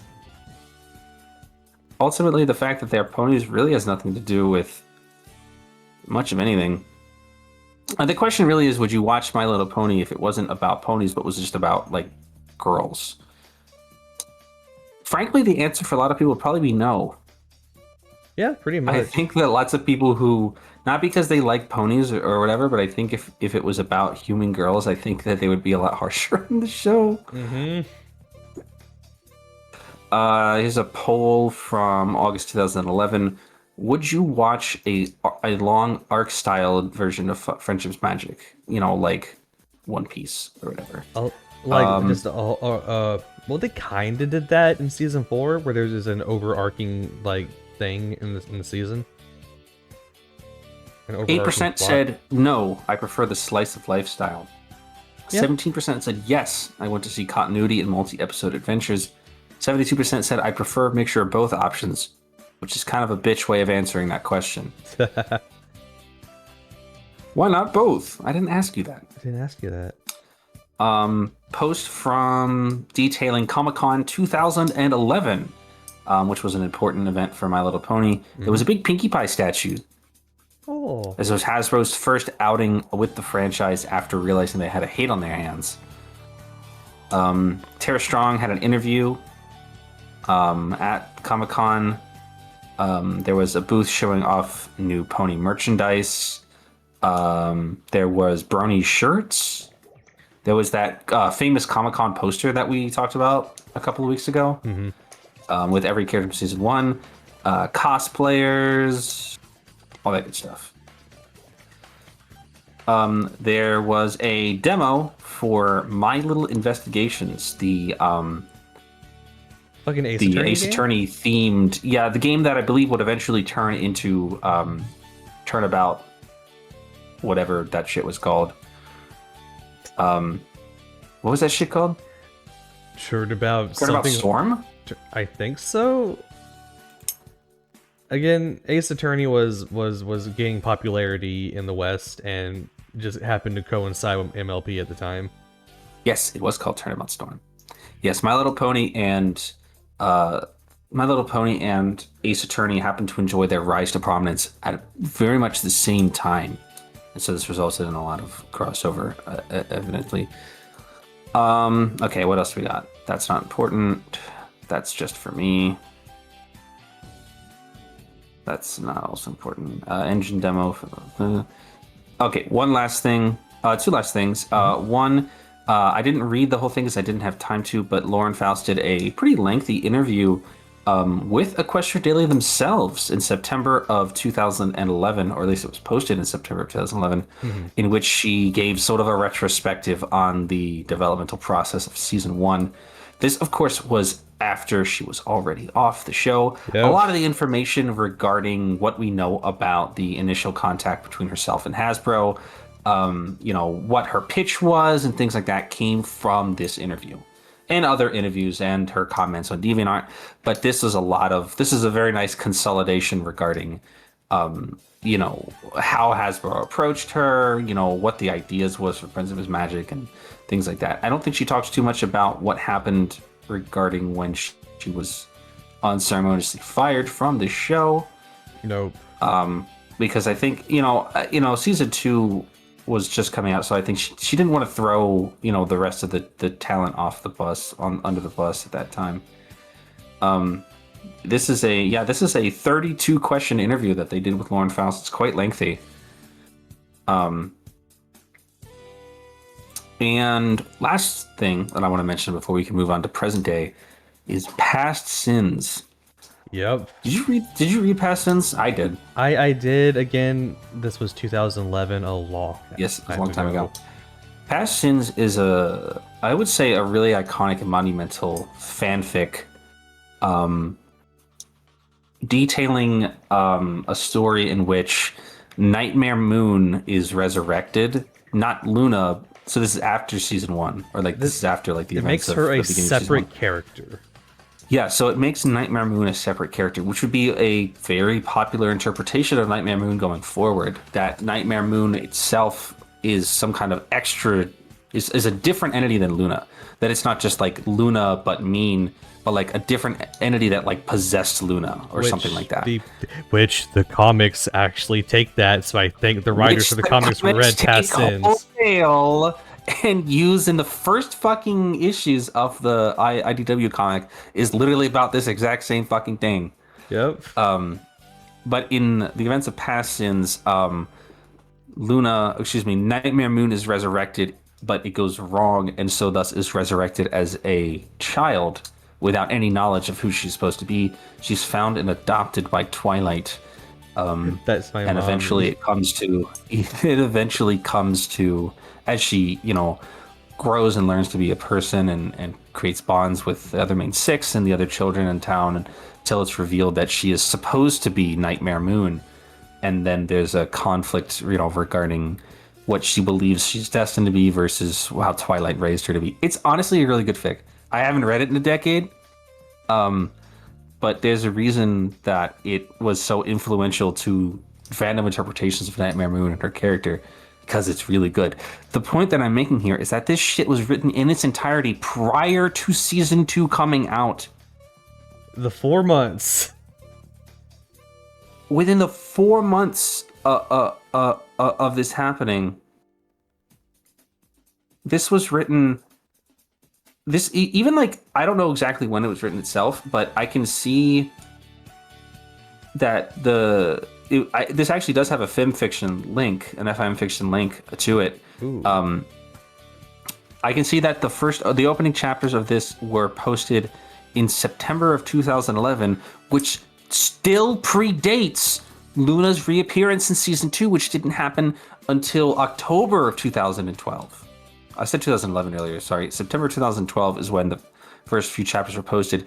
The rest of it, this was posted in its entire 22 chapter banger between the months of September 2012 and November 2012, which means that in the middle of writing this, Luna did make her reappearance in the show. Yes. But that means that the story was mapped out and possibly written in its entirety prior to that in September 2012, which predates when Luna was reintroduced into the show.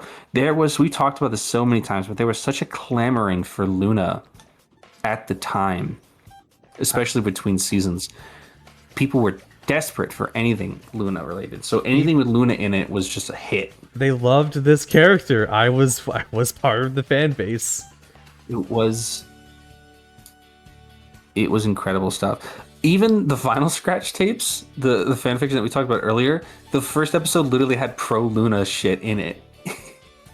Yeah. There's an MLP fanwork wiki claiming it was originally written from July to August of 2011. So it predated it by a lot. Yep. That would make sense because hold on. So this Equestria Daily post this Equestria Daily post was posted August 29th, 2011. So that must have been when, I think this is saying, side story is completed, because there are a series of side stories that are attached to the main story of Past Sins as well. And so Past Sins was written in its entirety prior to the advent of season 2 entirely. So nobody had any idea that Luna was going to be reintroduced in this show at that time. Yep. And so this is how much people, I mean, it also speaks to the fact that we literally had nothing else to go off of. But like, this is how much the character interested people, especially because she was absent in the entire rest of season. She literally was not mentioned again in all of season 1. Luna's name was not spoken in like 25 of the 26 episodes of that show. Until season 2. Until season 2, which she's name dropped in episode 1 and then doesn't show up and is never mentioned again. I mean, she obviously is mentioned again, but like, she's not mentioned in those 2 episodes. And then she shows up for a comedy episode. She shows up for the Halloween episode. And she shows up for a comedy episode and then doesn't show up for the rest of the season and then gets her ass blown off by Chrysalis in the finale. No, she doesn't show up. She shows up in one scene in the finale. And she wasn't even there. She goes, "Hello, everybody." Right? She wasn't even fucking there. She goes, "Hello, everybody. Did I miss anything?" Dickhead. Fucking useless. She was like, just like snoring the whole time. Just like mouth open, just like snoring in her room the whole time that the entirety of Candlelight was being invaded by a hostile force. She was knocked the fuck out. She did not care. Shit.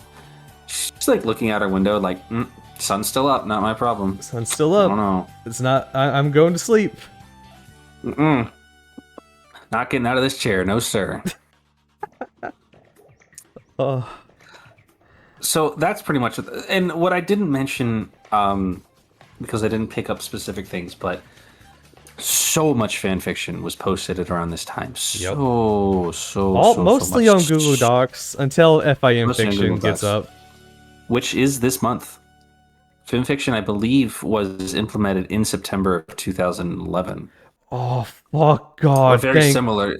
We can start using... We're about at that time. We can start using FiM fiction for like actual like database shit. We can actually start looking at fan fiction for database shit, yeah. Yeah, it also explains why Shining Armor didn't show up in Past Sins. Yep, because he didn't exist yet. Let me shoot a bit at you for future episodes. Okay.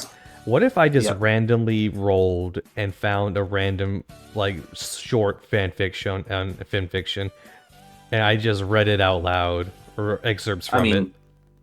Let's do it. All right, we'll workshop the bit. We'll figure something out. We'll workshop the bit, yeah. Lots of art was also being posted this time. Lots of games too. A shit ton a lot of of like proof of concept. A lot of like flash games. Really short, small little things. Lots of things like podcasts, interviews. A lot of new merch was being unleashed. Obviously, Fighting and Magic was being developed at this time, which we'll talk about more later. Mm-hmm. Things like, TF2 maps, all kinds of stuff. People were not idle during this downtime. There was, like, a lot of the times with fandoms, like these days, everything kind of goes dormant for a while. Between seasons. You could have conceivably set up a pony. You literally could have done it. Things were not dormant in the fandom during this downtime. In fact, it was busier than ever. Every time MLP went on hiatus, the output from the fandom just doubled, tripled. The only fandom I can think of that can match it is Homestuck. Mm-hmm. And even then, there were periods with, because Homestuck would obviously go on hiatus for way longer than My Little Pony. There were times when even that would die down. But yeah, this was a period of growth for the fandom. Even with the show off the air, word of mouth was traveling fast during these 4 months. So fast that mainstream media outlets were fucking reporting on it. Not kindly, but still. Yeah. Oh. New fans were coming in. Fan fiction was being written every day. New art was being drawn. Music, games, everything you could possibly think of. Just boom, boom, boom, boom, boom, boom, boom. Tons and tons and tons and tons and tons of stuff. As we patiently waited for season 2 to start up, which is where we are now. The golden era, like we said. September 17th, 2011, when the Return of Harmony was posted, or was streamed online. Was streamed online by us watching shit on YouTube. There is And a that's meme. my good. Thank you very much. That was very informative. Appreciate it. There is a meme that happened between the season 1 and season 2 hiatus that is infamous, and I'm going to send it to you before I post it. Oh boy.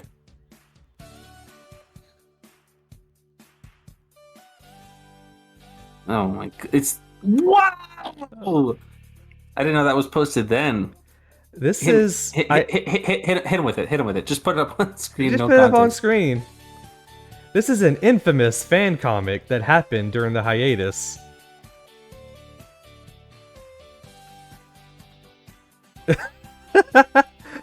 Bungie left me in space, and 3-4 feet came and got me 8 years later.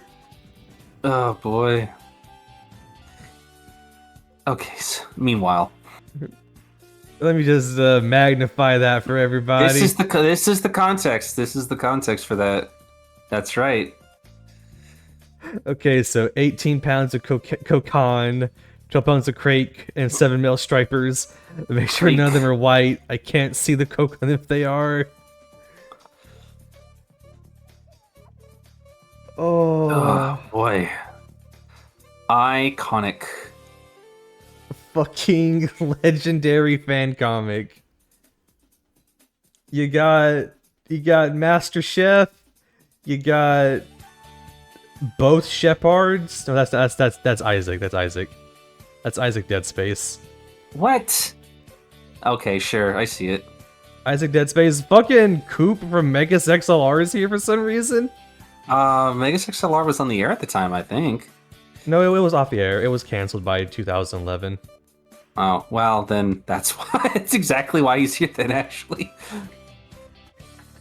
Tali's Zora Voss Normandy, Vinyl Scratch, Luigi, and also Beta Shining Armor.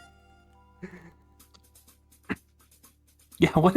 Who is that? I don't. That's her assistant to get her stripers. There's stripers in her crake. Make sure none of them are white, because I can't see the coke on them if they're white. Oh. Did we start posting Troll Estia yet? Have we gotten to that point? That wasn't also a era. major meme in early seasons. By the way, one thing I forgot to mention from the off period, there was one poll that I thought was interesting, which is best introductory episode, which I guess is the best episode of season 1 to show someone just as a one-off. For some reason, 24% of people who was the winning bid said fucking Party of One. I would not show that as the first Why episode. the fuck would you say that? Why would you show Pinkie Pie's descent into madness? 16%, which is the second highest, said Sonic Rainboom. That's objectively more correct. Yeah. After that was Dragon Shy, Winter Wrap Up, Bridal Gossip, Applebuck Season. Bridal Gossip, really? 617 big fucking dickheads said you should watch Bridal Gossip. I would just Only 3% of people said Fall Weather Friends. You people have no idea what you're talking about. I would probably personally, if it had to be a one-off episode, probably Fall Weather or Winter Wrap Up. Winter Wrap Up or Sonic Rainboom. Mm-hmm. If I had to pick one specifically from season 2. Or season 1, I mean.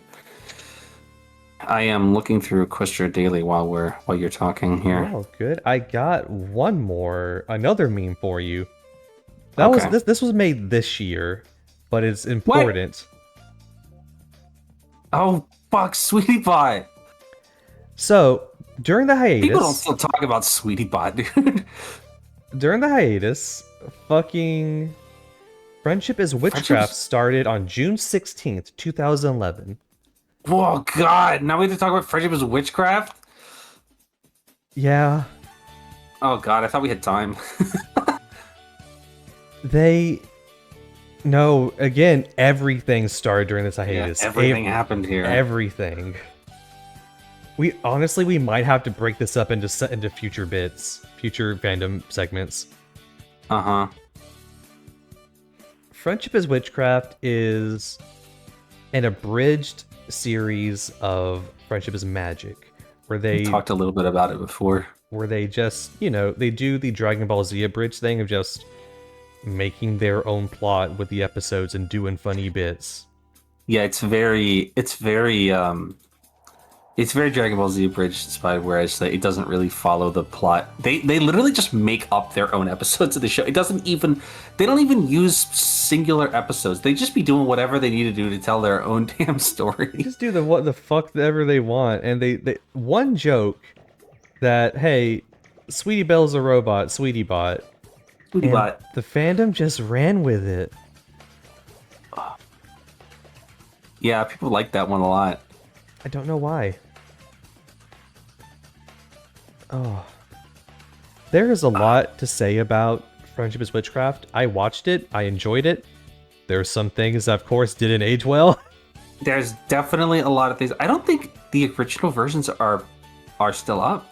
I'm looking at on Wikipedia right now, and I'm seeing Wikipedia on YouTube right now, and I'm seeing like re-uploads. Yep. All the original, I'm pretty sure they've been deleted by this point.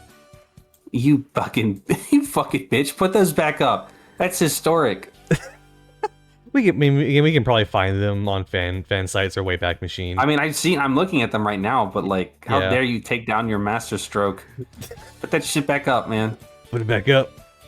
Put it back up. It's historic. It's like Library of Congress type shit.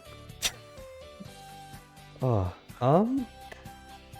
we'll figure out Friendship is Witchcraft stuff later on, because there's more.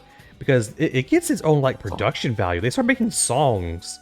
They start making songs. They start putting their own animation into it. They literally start making their own offshoot series of the show. It's just like how Dragon Ball Z Abridged becomes like its own like legitimately high production fucking thing. It also becomes its own thing for what it's worth. They even had they had shorts. They had other stuff. Yes. Apparently, Sweetie Belle's voice actress, her mic glitched while recording, and they just decided to roll with it. Oh yeah, right. I do remember that. Oh. Original music. Yeah, they also wrote their own original music too. Yep. Like not just songs, but like BGM stuff. I think too. Like, I hate to admit, but Pinky's Bard is so catchy.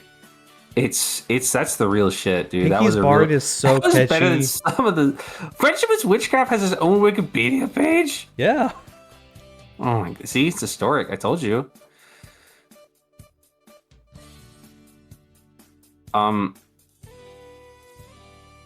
Yeah. I'm just finding something out that I didn't know and is really recontextualizing a lot of things for me. I didn't know this was a Jenny Nicholson joint. Yeah. I didn't know that was. I didn't know that was her. Yeah. You have Jane Nicholson. I don't know if I like that.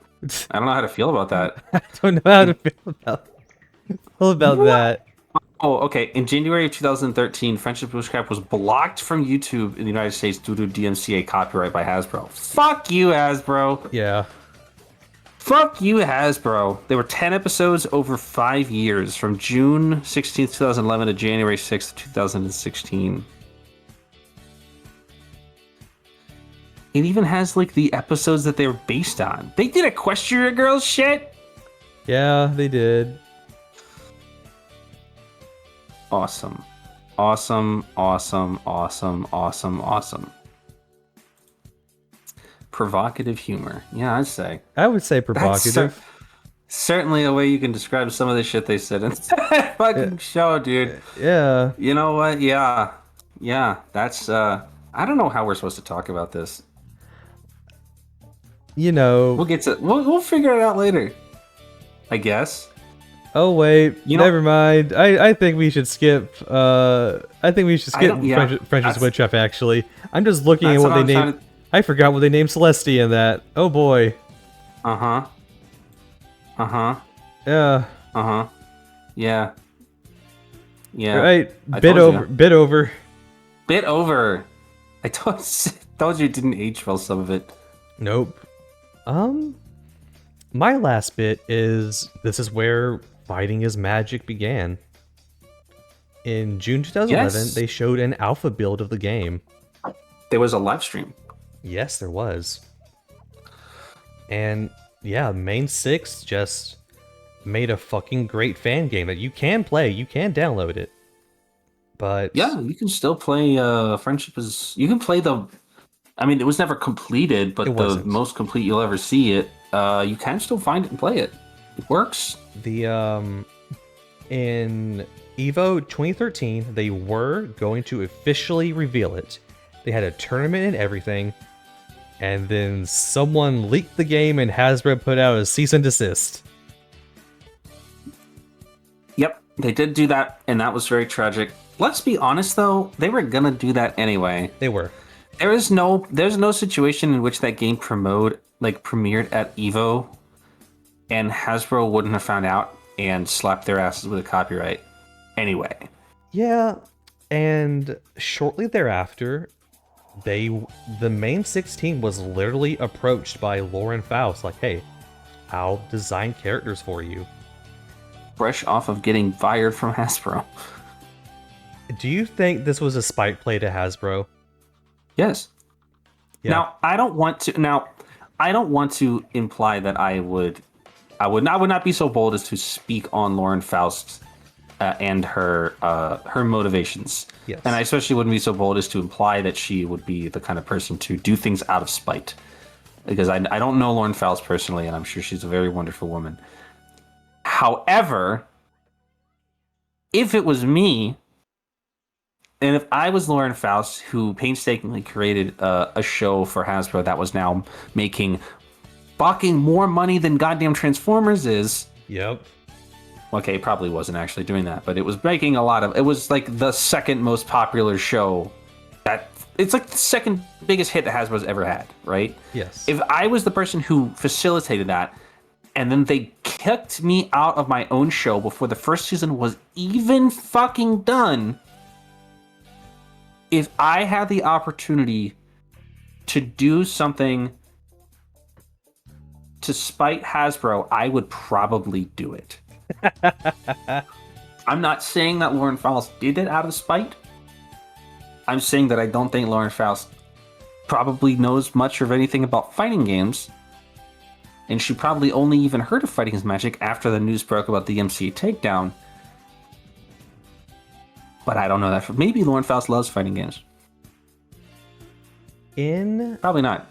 In 2016, there was an Indiegogo campaign for Them's Fighting Herds, Fighting is Magic Reimagined, promoted by Lauren Faust herself, giving the spiel for like, hey, this is the concept, this is the idea. She didn't just redesign the character, she made a whole new world for them.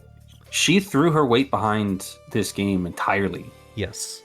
And it's true that it was only on a contractual basis, i.e. that she has nothing to do with the game now, right? But like, well, nobody does actually. But like, she put her full work into the project. She helped. She raised awareness about the game. She got people in the door to give money to get things off of the ground. She put her whole shit into this game, designing a new world, new backgrounds, new characters, new lore for these people to be able to get their game off the ground and actually make it. And we appreciate that. Thank you. Yes, thank you, Miss Faust. And the campaign was a roaring success. It made almost $600,000. Here in the future, we know that Them's Fighting Herds would go on to be a really decently successful fighting game. It was ported to every major console at the time, PC, Switch, PlayStation, probably not Xbox because nobody owns an Xbox. It has rollback netcode. It has decent lobbies. It has crossplay. It has crossplay. It's a fun, genuinely good game. It even got several DLC characters before the publishers ruined the game forever. But that's not anybody else's fault other than the publishers that bought them. Yep, after all of this happened. Released in 2018 for like 4 years. It was a popular and stable fighting game, FGC game. It made multiple tournament appearances, usually as a side game. But it was a well-respected and very good fighting game. It had DLC announcements being made on stage at EVO and shit like that. It was a well-respected and loved fighting game. It is still a well-respected and loved fighting game, other than the fact that the game is now competitively broken. In 2022, Maximum Games, also known as Modus Entertainment, bought the main 6 dev team and the rights to them's fighting herds. In 2023, they fired everyone on the team and left them's fighting herds to rot in the dust.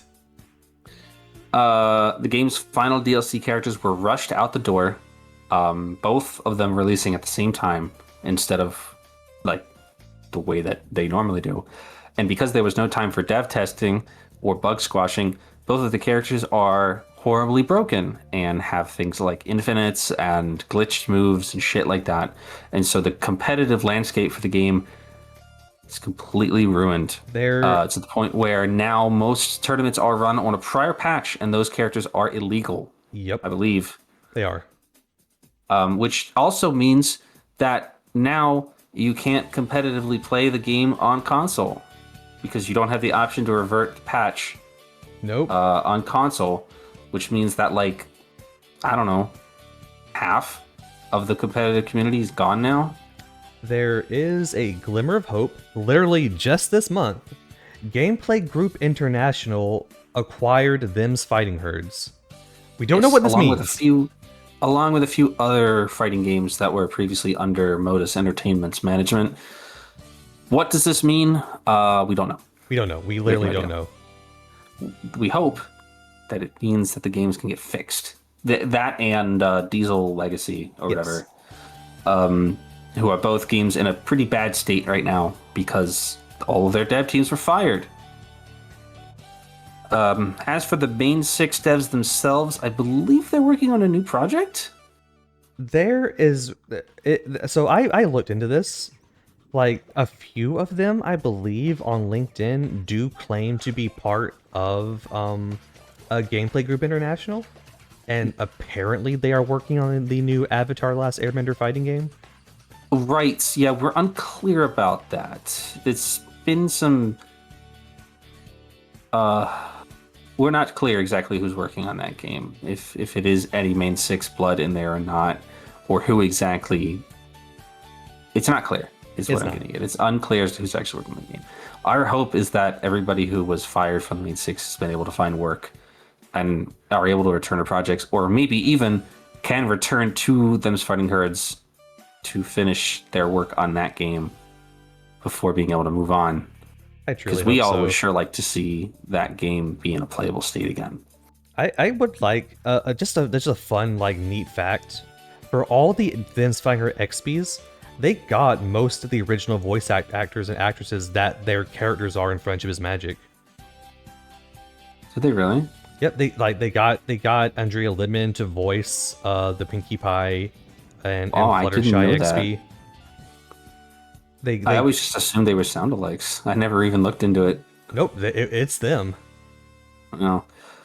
Yeah, all the characters are very blatant XPs of the main cast of Friendship is Magic. Yep. But they're all like Applejack's a cow. Applejack's a cow. They made Fluttershy into a sheep. They made Rainbow Dash into a dragon. Oh yeah, they made Rainbow Dash into a dragon.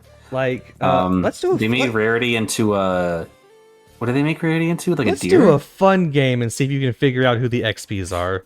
Yeah, can you just like post the fucking fighting is or the.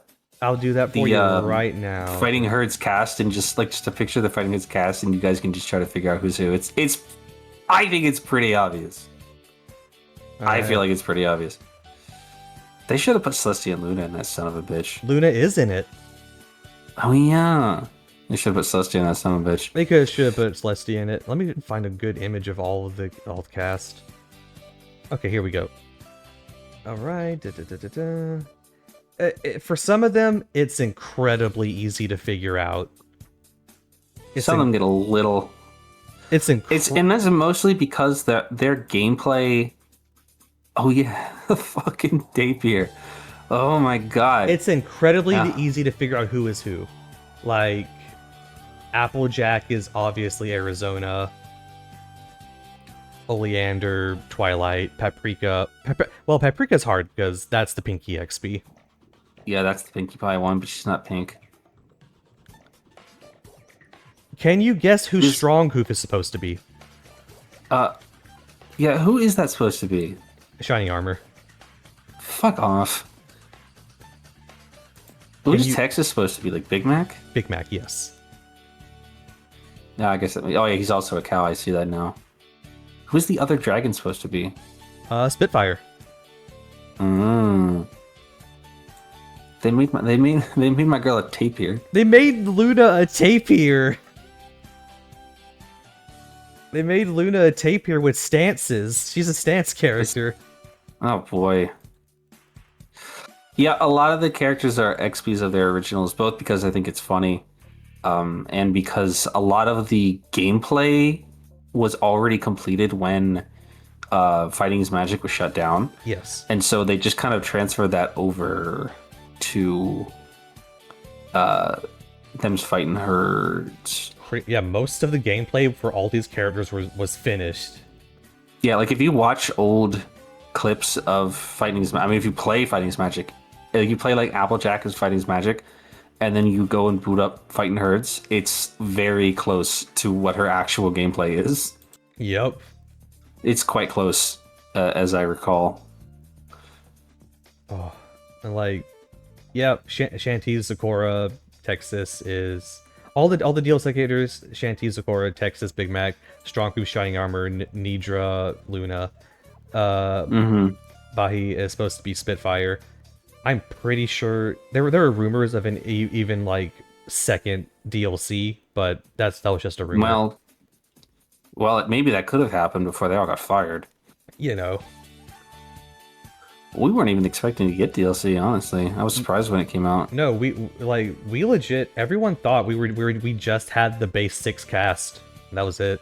Yeah, which would have been fine. I mean, it's a very small fighting game, but like, it's a very small team.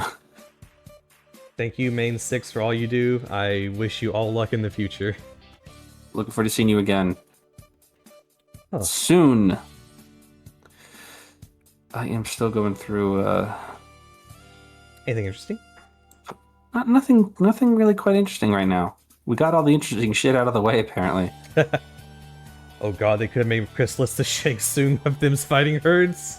Oh, where she copies, that would be perfect, actually. Oh, that would have been awesome. Hasbro hates money, so yeah, they do. This is the one where I will give Hasbro a modicum of credit for. It's probably not really within the brand image to release a fighting game. Yeah, I get it. Didn't have to do that. They could have just ignored it. I mean, I know they can't because it's not how copyright works, but like, they could have pretended to ignore it. 2013 was also a pretty bad year for Hasbro cracking down really hard on shit. I don't know why. Yeah. They cracked down on a lot. They cracked down hard in 2013. Like, they really were going after everybody. That's why Friendship is Witchcraft got fucking DMCA'd. Anyone who was making anything like My Little Pony or Transformers related, they just cracked down on it. But at least they knew their limits. They knew not to push it too hard. I think like killing Friendship is Witchcraft and killing Fighting is Magic is the furthest that they pushed it, and people were pissed. Yep. But like, they weren't gonna push it hard enough to like kill BronyCon. The fan meetups, they're like, okay, we'll give you these, I guess. I think they knew what would happen if they tried to kill BronyCon. Also, they had an official presence at BronyCon, I guess, so that would have made them seem like really hypocritical. Mm-hmm. Fluttershy neck. Fluttershy neck. Cupcakes. Thank you for that again.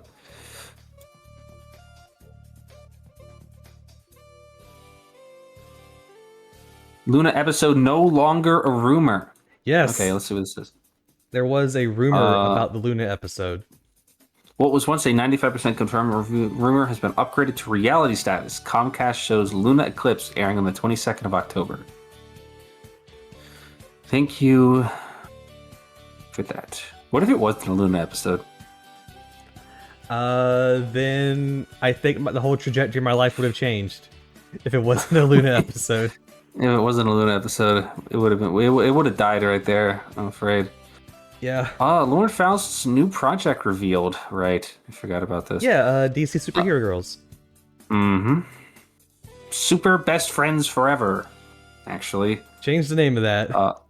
Well, that was the, like... it was like an animated short first, and then it got, like, upgraded to, like, an actual, like, series. Mm-hmm. But yeah. Lauren Faust went over to work for DC for a while. On their sort of for young girls programming, I guess. Mm-hmm. I mean, what else are you going to get Lauren Faust to do? She would reunite with Tara Strong there, as around this time Tara Strong would be officially designated the canon voice of Harley Quinn. Yeah. Fallen Equestria! Oh, okay, there you go. There we go. Fallen Equestria comments posts. This is just like a quarantine for fucking discussion of the goddamn story. Where again, it exploded in popularity. Yeah, this was October of 2011, which means we were getting close to it being over already. Which is actually pretty par for course for big fanfics. They do their releases, and then once they start getting towards the end is when people start getting their sights on them in the fandom. Mm-hmm. Let's see. The original... I can finally find it. There's a lot of fucking... There's way too much. Okay, so it looks like... It's hard to tell if the posted by date has been updated because this post was updated later. Sunday, December 25th, 2011. Which, as you know, as I know, is the date that the last chapter of Fallout Equestria was posted. Yep. In the epilogue. I don't know, like, if they reported on this prior to that, but we're almost there already. Oh, I'm actually very excited to get to the Fallout Equestria episode after in the season 2. Still waiting for my book to show up. Aw, I hope it gets there soon. It just hasn't. They haven't. Like, it's not. I'm not waiting for like the book. I'm waiting for them to like be printed first. Oh, that's why. Because they're like limited printings, you know. They don't just like print them on demand. Mm-hmm. And last time I checked, they were having issues sourcing the right paper or some shit like that. So. Oh, okay. I'm sure it'll be fine. At least they're keeping you updated on it.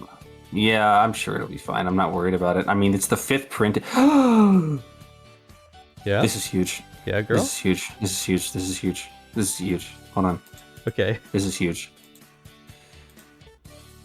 Let's see what this is.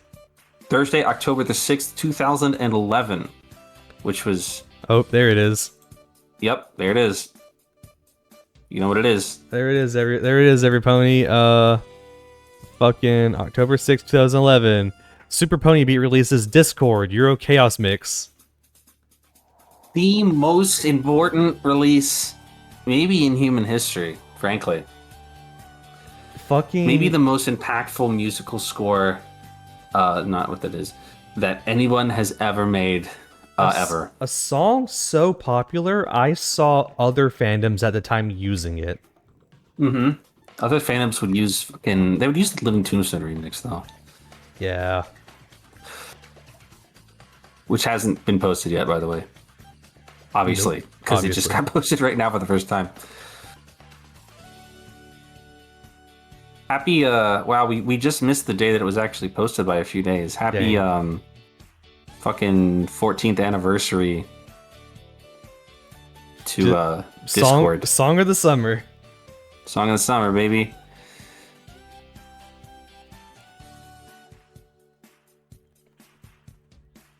Oh, Mhm. got anything else for us, on? I'm closing it up here. Just fan fictions, not really worth noting. 2,500 animated GIFs. That's insane. Yep. I'm not looking at all that. National Pony Riding Month. More shirts from We Love Fine. And the bags! They had like messenger bags with pony stuff on it from We Love Fine. I remember all that. I forgot. Those things about don't Wheel of exist Fine. anymore. Those things do not exist anymore. They don't. Absolutely, they're all dead forever. Those designs are like on some hard drive somewhere. You know they are. They gotta be.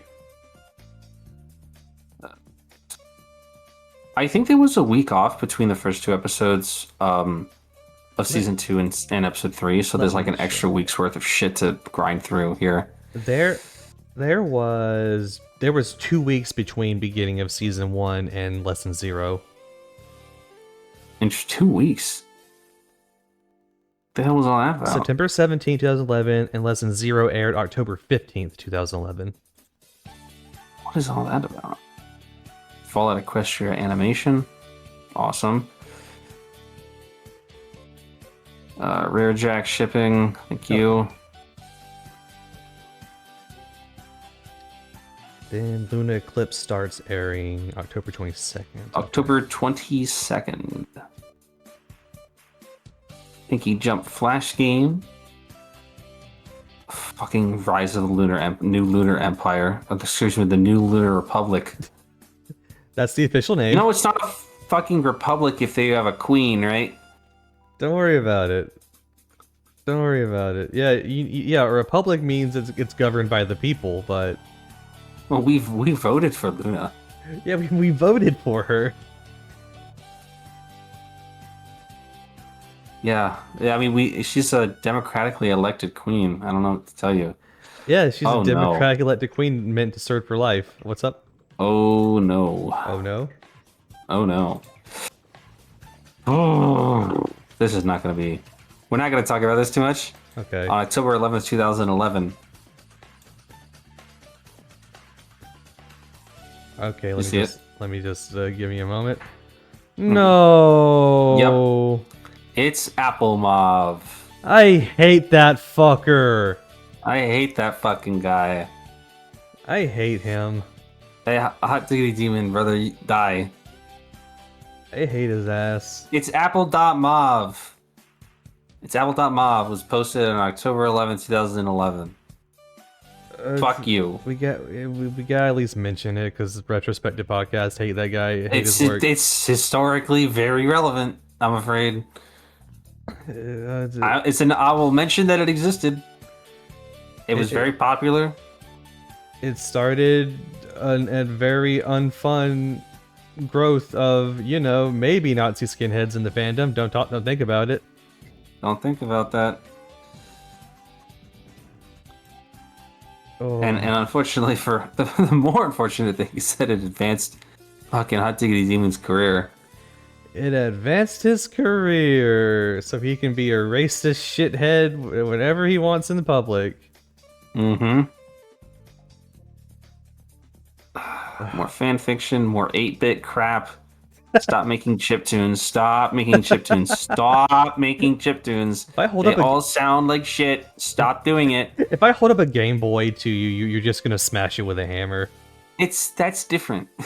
Like making a chiptune, making music for an 8-bit or 16-bit's not even a problem. Like making music with an 8-bit limit, right, is not a problem.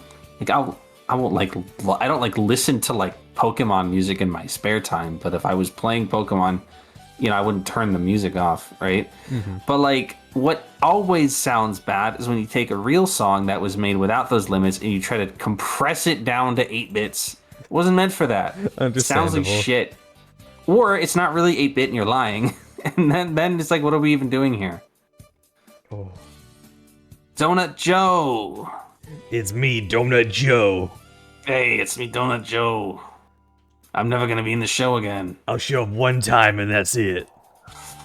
PSA for dealing with the media.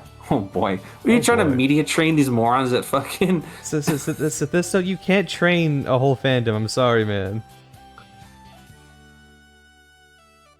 I get... Yeah, I get... It's just... Yeah. Whoa! Yeah? Hold on. I need to read the full context of the word I just saw. Okay. Never mind. We're good. Thisto said a bad word, but he wasn't saying the bad word. He was quoting the bad word. Okay. And I'm like, whoa! You can't fucking say that. And it's fine. He probably still shouldn't say that, but it's fine. Okay. I mean, He was saying it in context. He was saying it in context. We have him on record saying slurs in the past. He probably shouldn't say. Yeah, but that was 2010 Sophisto. This is 2011 Sophisto. This is 2011 Sophisto. Okay, he's a changed man. This post from Sophisto is basically... Oh, this isn't even Sophisto posting this. Hang on. Is it? Well, he posted it, but it looks like some other people actually wrote this.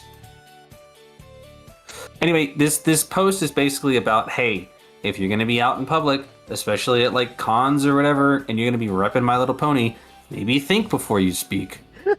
Maybe have a brain. Maybe don't... Like, it's basically just like, you know, especially with like how media like coverage of the My Little Pony fandom was at the time, it's like, don't make us look worse than you have to. Like, don't talk to reporters if you know that they're going to try to make you look bad. For like sensationalist shit, just don't talk to them. We need to anticipate these misconceptions and preemptively counter them. If the answer to any of those questions is anything less than stellar, perhaps it would simply be best to tell the production company to fuck off. That's not exactly what he said, but that's what he's getting at. Remember, the goal of this program is to entertain its viewers. Sometimes a train wreck is the best sort of entertainment. As our subculture begins to garner more and more media attention, we have to be wary of our public image. God, I wish you guys would have listened to him. God, I wish y'all cared about that. I wish people still cared about that. If anyone is to represent us publicly, it should be the... Okay, I know what you're saying here, man.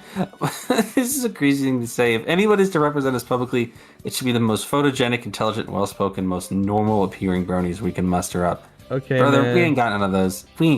Brother. Brother. I get what he's saying. This is essentially the same logic you use when you pick one person to talk to the media when you're at, like, a protest. Yes.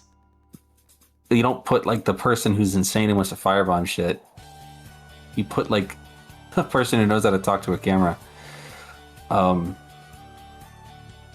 This is not meant as scare monitoring, but simply a reality check. TV exposure may sound glamorous, but it can be brutal.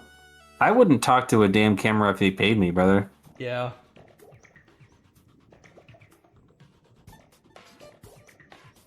Oh, I wouldn't be doing all that, brother. That's a really funny. But that is a real thing that was being dealt with at the time. It honestly. Was. Is just like harsh media. I don't really call it slander necessarily, but just harshness from the media. It was the perception at large of the My Little Pony fandom was, this is weird. He said something about it in this that I don't really want to get too deeply into.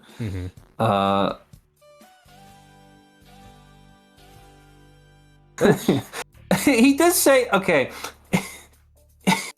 He does say, particularly if people are first exposed to bronies via international sensationalistic program, they may think that we are... You know what? I don't really want to read it. It's fine. You can probably fill in the blank for what he thinks that people may have thought of people who are identifying as bronies at the time. It's not very polite things to say. Yeah, it's probably not polite things to say. It's not polite things to think about somebody else, but it was the fear of the time, especially considering the time that it was. I think it was a legitimate concern to make sure that people aren't thinking that we're all like insane bad people. Yes. So I think it's a legitimate concern. Here's a post here just sort of pointing out that there are changes now past lesson 0 to the opening. Derpy is in the opening now. Yeah. And there she will remain every single week. Oh. My Little Pony. A lot of stuff about Portal 2, because I think Portal 2 just came out. Yeah, Portal 2 did probably just come around this time.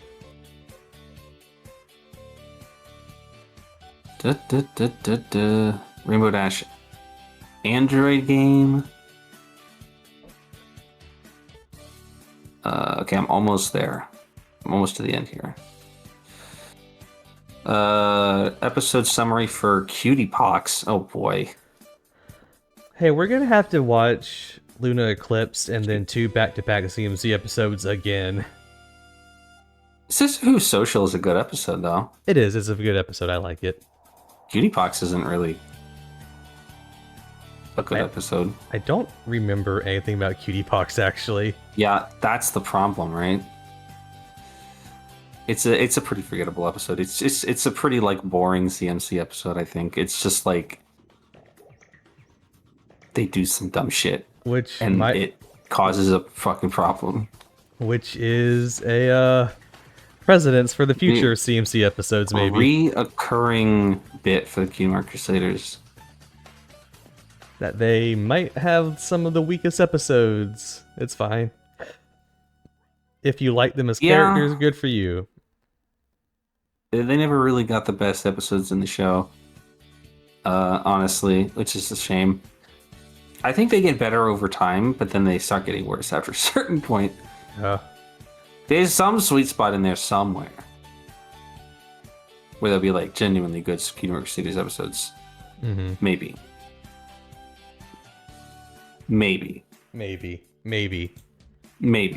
Possibly. Probably not. Almost done. Okay.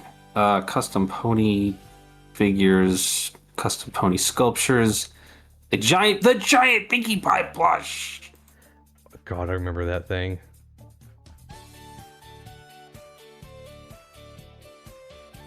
Pie ship fix. Yay.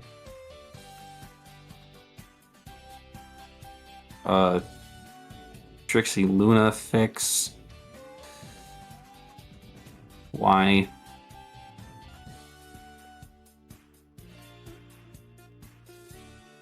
I don't know why Trixie Luna like took off. Why does any ship with a rare pair take off? They're blue. They're blue. They're blue. That's my attack. They're blue now.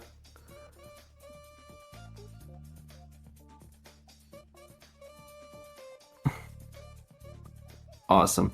Lauren Fausto and Demon aren't explaining why she thinks Luna looks different now, and then quantifying that statement by saying like, but I didn't write that, so I don't really know how the show's going to explain it. Well, Lauren, they don't. They won't. They do not explain why Luna has a different design. They never say anything about it at all, as a matter of fact. Which leads many to assume that it's, oh hey, October 21st, 2011, the Applejack stage theme was posted from Fighting It's Magic. Ooh, nice. Which leads many people to assume that Luna's change in appearance in Season 2 is a retcon. That's right. Trixie's full name is Trixie Lulamoon. That's not actually true, but that's what's on her box. Yes. I choose to believe it's just Luna coming back into herself after being blasted by a magical beam. I choose to... Okay, I'm done. We're finally caught up. I choose to believe that it is also what Lauren had suggested, which is that it took Luna a while to regain her powers. And once she did regain her powers, her body returned to its normal state, which is what she's supposed to look like. Mm-hmm. And she temporarily returned to some sort of younger version of herself. Mm-hmm. But who knows what the fucking... Who knows what the hell like production actually thought? Because they don't ever say. At least I don't think they ever do. One day, I would love to find just a concept artist for the show who made this stuff for Season 2 and beyond. And just find their initial concept sketches for Luna. Mm-hmm. Princess Luna is called by her... Oh, right, I forgot some early books still call her Princess Selena. That ain't her name. God, her goddamn name, brother. That ain't her fucking name. Her occupation is co-ruler of Equestria. I mean, Yes. technically, yes. Well, not anymore. As a matter of fact, not anymore. Not anymore. She quit. She quit. She doesn't want to do that retired. shit. She retired. You can't retire. By the way, from being God, that's not how that works. You're immortal. Watch her. She'll just sleep through everything. I'm sure that was the conversation they had. Charles, you can't retire. You're immortal. And they're like, you're immortal. Have fun. Me? Me? Me? Me? Yes. Me? Yes, you're Princess? immortal. Who the fuck told me that? I just thought you knew. It's really funny. They just offloaded everything onto Twilight. Mm-hmm. And then she immediately fucked it up, and that led to Gen 5. Well, Gen 5 doesn't exist. It doesn't exist. Oh, speaking of Gen 5, one last thing before we go. Yeah? The today's poll from Equestria Daily. If anybody wants to go to equestriadaily.com and vote in the poll. The question is, what should My Little Pony Generation 6 be? Which is apparently coming in 2027. The choices are Main 6 in the future post Season 9, Main 6 alternate universe, a Friendship is Magic prequel, a Friendship is Magic future with a new cast. This one just says continue past Season 9 without the finale.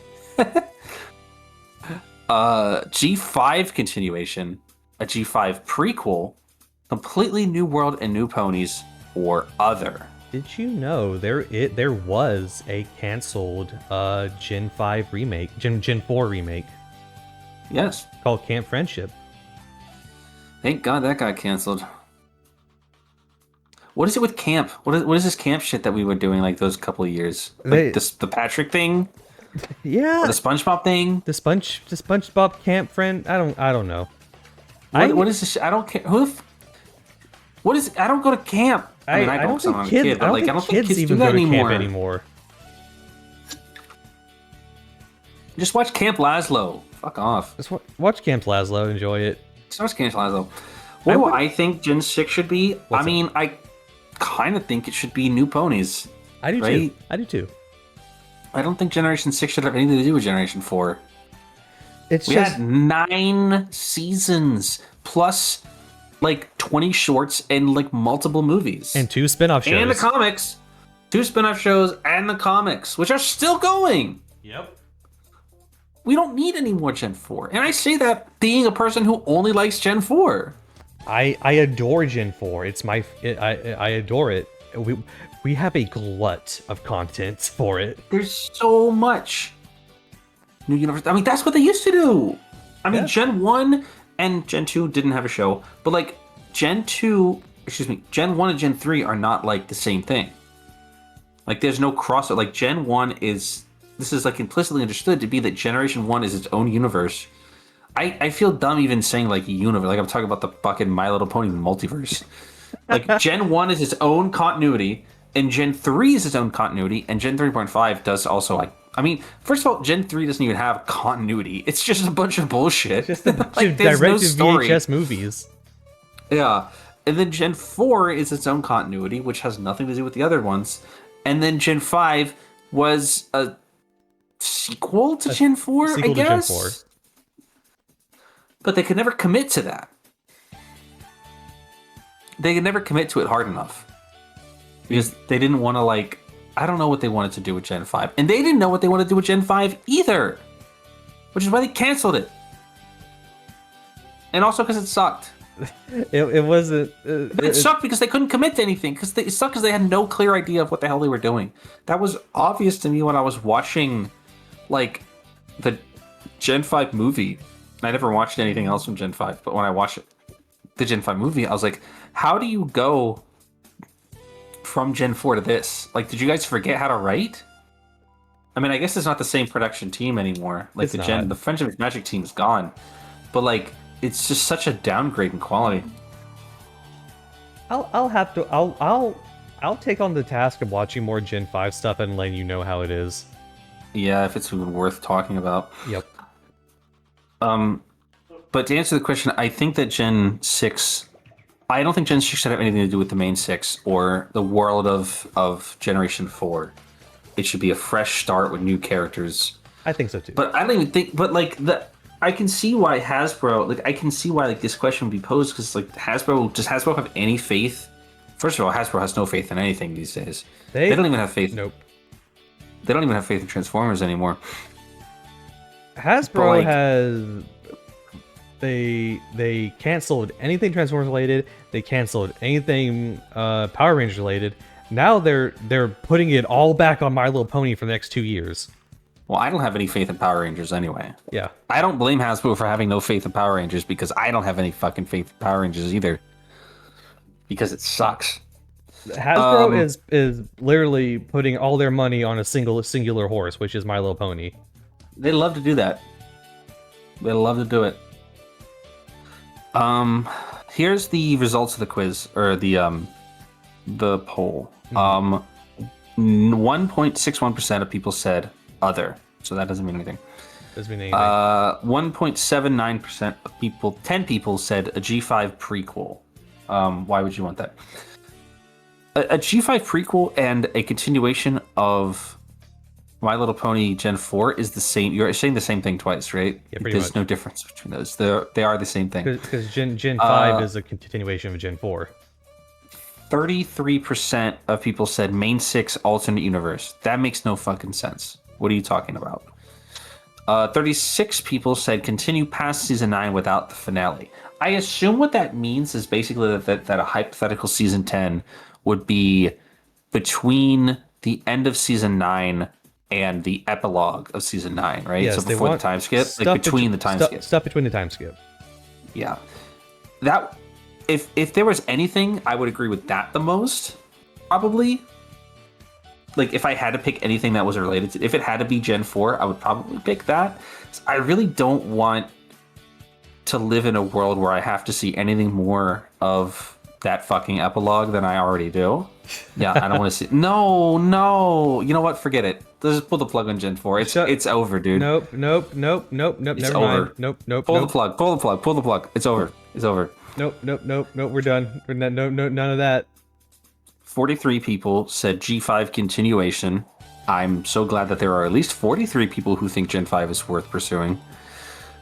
45% of people said Friendship is Magic Future with a new cast.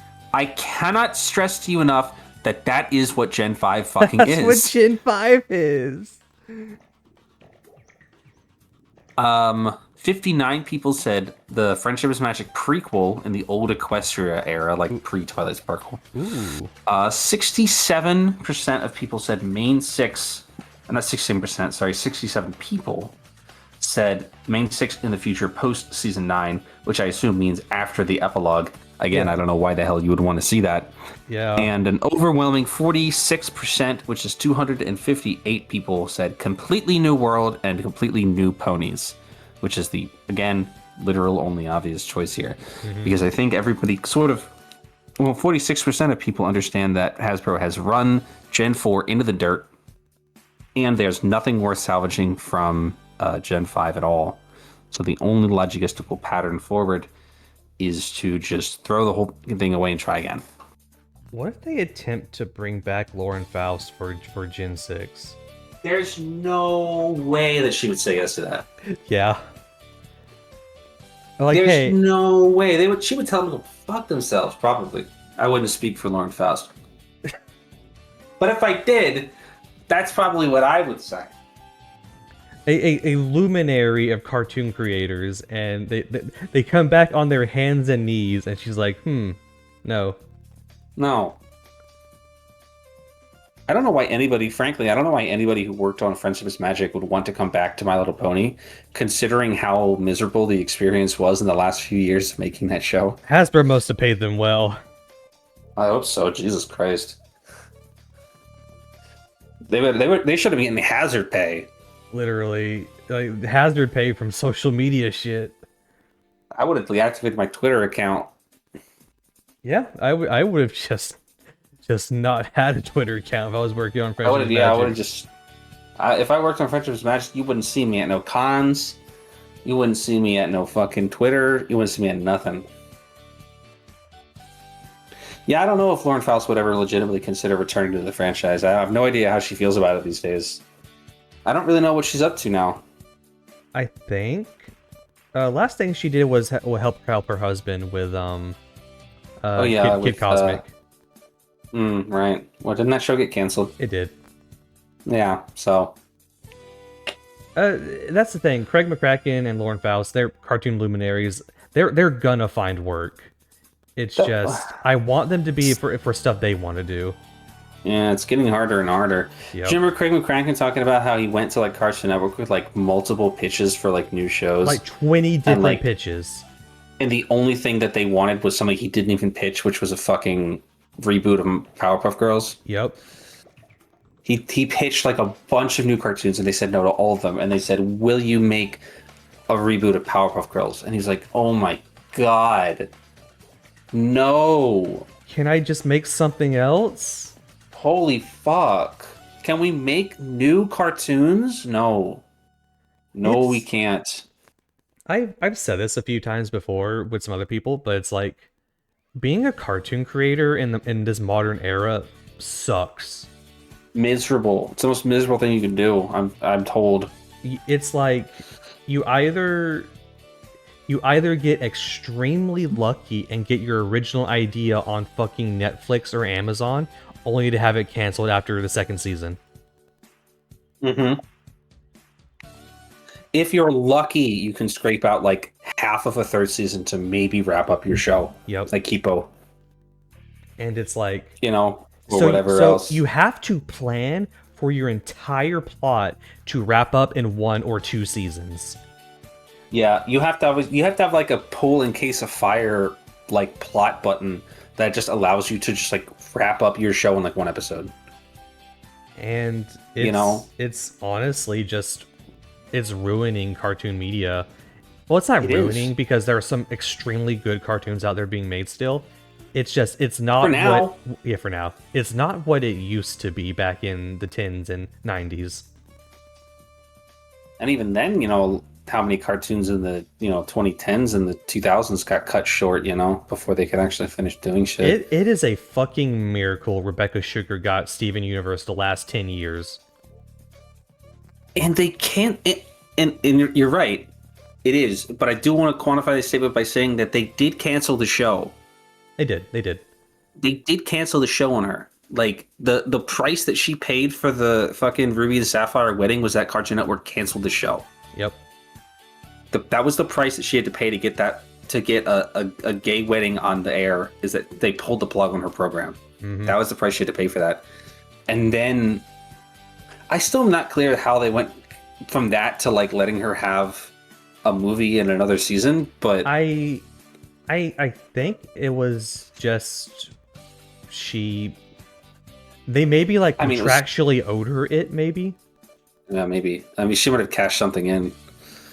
Or they just realized that, I don't know, she got... I mean, I know that Rebecca Sugar also was, like, fucking boxed with the goddamn executives to let her do shit. Like, she was in there every day fighting for her life to try to get stuff on the air, And you people had the fucking indecency to be fucking mad about it. Fucking Ian Jones. You had the indecency to complain about it. Fucking Ian Jones, the creator of OKKO, like... There's like fucking no reason why his show got canceled. It's the most popular show on the network, and then one day Cartoon Network was just like, pack your bags and get out. You're done. There's probably 2 reasons. One, probably because like I don't know the gay undertones between the 2 main villains, or and this is me spitballing. I don't know. Cartoon Network might be racist with a black-led creator for a cartoon. It's certainly possible. I wouldn't put it past them. Wander Over Yonder got canceled for no reason. Wander Over Yonder got canceled for no reason after the end of season 2, like I said. Like, okay, get out. You're done. Okay. Thanks for making sure that nobody will ever be happy. Again, it's rough, and Thank you for all the cartoon creators who are actually still doing their best to make good shows. The best you can hope for now is to have your show prematurely canceled and then it be like a cult classic over the next 10 years and you get a revival on like Adult Swim, like fucking Samurai Jack. God, and even and then the revival sucks. That's not really part of the equation. I just wanted to say that for the record. No, I agree with you. The end of the revival sucks. Don't do that. How much was it? Was it just Gendy being a horny guy? Gendy's a, you know, I don't really know what to say about that guy, but he's an interesting he's a crazy man. dude. He's an interesting guy. Dude. Crazy dude. I think for some of these kinds of things, it's just a voice in the back of your head that says, I can do this. You know, you're in like Adult Swim now, so you can do shit that Cartoon Network obviously wouldn't let you do. Yeah. And that voice in your head is just too strong to just say, that's not actually good television. But I can do it. Hey Gendy, why were you building up, I don't know, like a father-daughter relationship between Jack and Ashi, only for them to fucking make out in one episode? Because I can do it. Because I can do it. Hey Gendy, why wasn't there a climactic final battle between Jack and Aku? I don't know, we ran out of like budget and time. I don't know. That was the whole reason that this fucking season existed. Hey Gendy, why did you write a plot point in 2004 only to never follow it up in the revival? Forgot.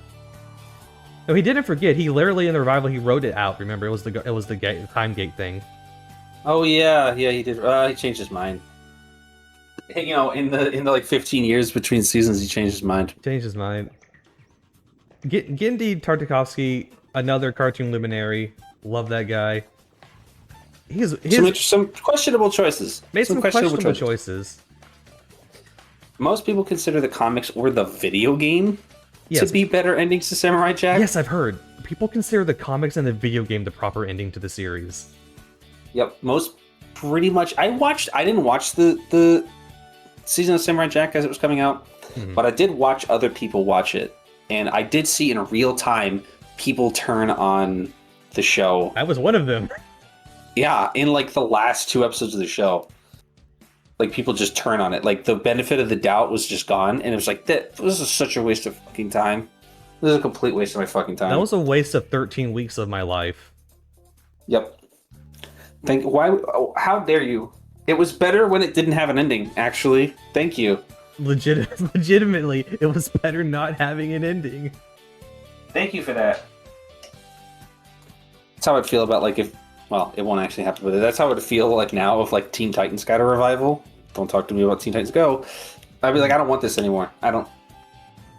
The best thing you got from that is the fucking movie of the original Titans meeting the Teen Titans Go versions. Yeah, I didn't watch that because I'll be a cold day in hell before I watch Teen Titans Go. I mean, at least the voice actors are still getting work. You know what? At least the voice actors are still getting paid.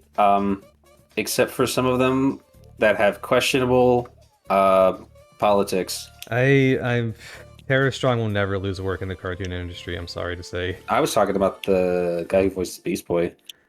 Oh yeah. I was also talking about Tara Strong, but I feel like we can't say too much about Tara Strong considering what we're doing here. Yeah. I forgot about the Beast Boy voice actor shit. That was only a couple weeks ago. Yep.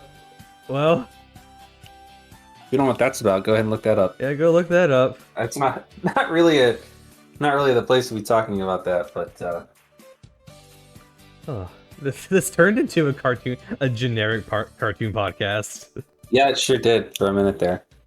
Good. Oh. Well, we ran out of stuff to talk about. You got anything else to say, hun?